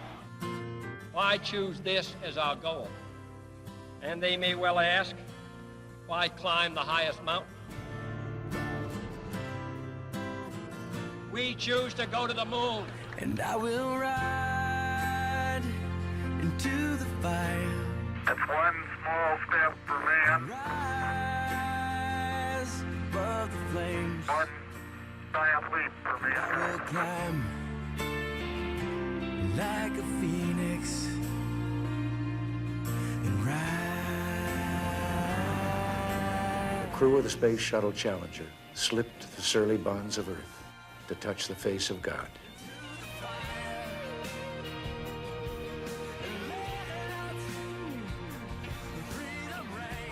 Not because they are easy, but because they are hard. We've only just begun. We're still pioneers. One of the Miller twins has a hearing problem, and she's fed up with the daily hassle of her old hearing aid. So she got a Lyric in her life, and everything changed. Which one? You'll never know, because the Lyric is in her ear, 100% invisible. You can't see it, and it's the only device that works round the clock with zero daily hassle. No batteries to change, no taking off and putting on every day. Sound good? Call 1-800-411-5532 now. This is the Lyric. Lyric fits comfortably right next to your eardrum to deliver truly natural sound quality. In fact, 95% of users prefer Lyric sound quality to their old hearing aid. Now the Miller twin with Lyric can hear and do most everything her sister does 24/7. An invisible hearing aid is wonderful. Finding one with zero daily hassle, too good to pass up. Call 1-800-411-5532 right now and ask about your risk-free 30-day trial. Get a Lyric in your life. Meet Jim. Like many of us, Jim enjoys a busy life. Between work, family, and friends, his days zip along. And Jim has the energy to tackle almost anything. But lately, Jim's get up and go has literally taken on a new meaning. Jim's always put focus on a full night's sleep, but it seems like these days, he's up and down to go to the bathroom so many times he can barely wake up in the morning. His prostate concerns have him sad, tired, and worried. Activities that were once enjoyable now seem like a chore for Jim. His golf game is at the mercy of his bathroom schedule. Family outings are planned around it too. Jim even has difficulty going to the bathroom. He's tried so many prostate remedies he can't keep them straight, and nothing ever seems to help. Then Jim found out about Prostate Revive, the all-natural dietary supplement specifically formulated for men, targeted towards improving and sustaining normal prostate function. Prostate Revive includes 15 super ingredients never combined before, including saw palmetto extract, beta-cytosterol, pomegranate fruit extract, selenium, and other high-quality nutrients. These targeted and all-natural ingredients promote healthy urinary flow and optimal prostate health. And the best part is, Prostate Revive was developed by a renowned medical doctor. Dr. David Brownstein personally formulated Prostate Revive with one goal in mind, to promote a healthy prostate gland. Thanks to Prostate Revive, Jim's got his life back. He gets a full night's sleep every night, and his friends and his wife can't believe he's the same guy. He has his old energy back, and no one has to wait for him. He doesn't even think about his prostate concerns anymore. Visit MedicSelect.com to take back your nights and improve your quality of life with Prostate Revive. Learn about our risk-free trial offer at prostaterevive.com/Jim. The Great Recession and the financial crisis are finally over. The stock market is way up, and that means that now all senior homeowners are financially secure. Happy days are here again. Well, that's what they keep telling us, right? But if you're a senior, 62 or over, have you recovered financially? Have you magically replaced all your retirement money? Are you suddenly all set for retirement? With a government-backed reverse mortgage, you'll never make another mortgage payment again.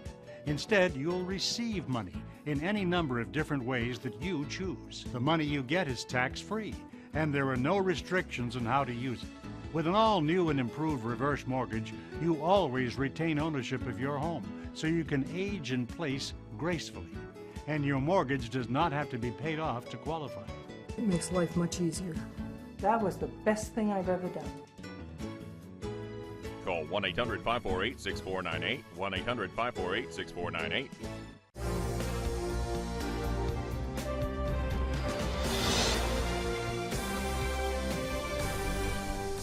With Francesca Page and John Bogman, J.D. Hayworth welcoming you back to the final 4 minutes and 49 seconds of America's Forum. Not to put too fine a point on it, but our closing segment. And we'll begin our closing segment by taking a look at our parent website, Newsmax.com.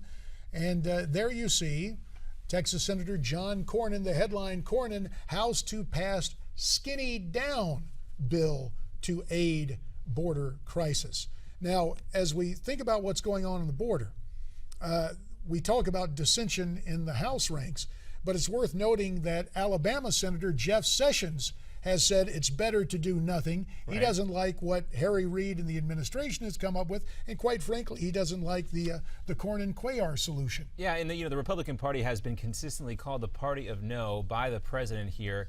This could go back into the Senate, where we don't think that Harry Reid will let a vote that's not favorable to Democrats running in these red states. Think Arkansas, think Alaska, think North Carolina and elsewhere. They don't want this vote necessarily to go on the record. JD, you've noticed this, how public opinion has turned on this. Democrats weary of this becoming an election year issue, or leery, I should say. Well, it is an issue that has boiled and really moved front and center for American voters for this midterm. Well, John's saying they're wary of it, but one feels like it's inevitable. The passage of the bill. Well, is it or is it not? Because it seems like it's getting further and further apart here. And what this really makes me think about is what's going to happen after Election Day 2014. Let's say Republicans do take back the U.S. Senate. Again, we hear the president referring to the Republican Party as the party of no. Just imagine how many bills are going to be sent over to the president's desk right away that he's going to have to veto if Republicans, and that's why this election year is so important. And this issue, as we've seen in polling data show, rising to the top of concerns for American people. Not anyone really too sure about what the solution is here, but people don't like to see this happening over and over again without a real attempt to address it. Well, people don't like to see this happen, and they don't like that whole notion of inevitability that somehow the American nation is powerless at dealing with the borders. Something we will continue to talk about in days to come. Now, some final thoughts before we all part company. You can be forgiven if the historical significance of today's date doesn't readily come to mind. In fact, the act that set it all in motion didn't elicit much of a public response from the people it would most affect. A historian wrote, quote, "The event almost failed to make any impression whatsoever. The crowds in Vienna listened to music and drank wine as if nothing had happened," end quote. So what happened? Well, 100 years and 1 month ago today, Archduke Franz Ferdinand, the heir to the throne of Austria-Hungary, was assassinated. And then 100 years ago today, the Austro-Hungarians fired the first shots in what we now call World War I. That intervening month between the assassination and the first shots of the war brought diplomatic maneuverings and miscalculations as old alliances were invoked and motives perhaps misunderstood. What resulted was the dawn of modern warfare, the use of chemical weapons, aerial combat, and more than 9 million fatalities. The United States entered that war in April of 1917, and an armistice was signed about 18 months later. Historians believe the harsh terms of that armistice helped sow the seeds for the rise of fascism in Germany. Certainly, the war destabilized Russia, resulting in revolution and the eventual establishment of the Soviet Union and communist rule there. What Woodrow Wilson once called the war to end all wars was instead the prelude to another global conflict a quarter century later. We leave you today with images of the First World War and the realization that what began 100 years ago today still carries for us implications. Stay brave, stay free, stay tuned.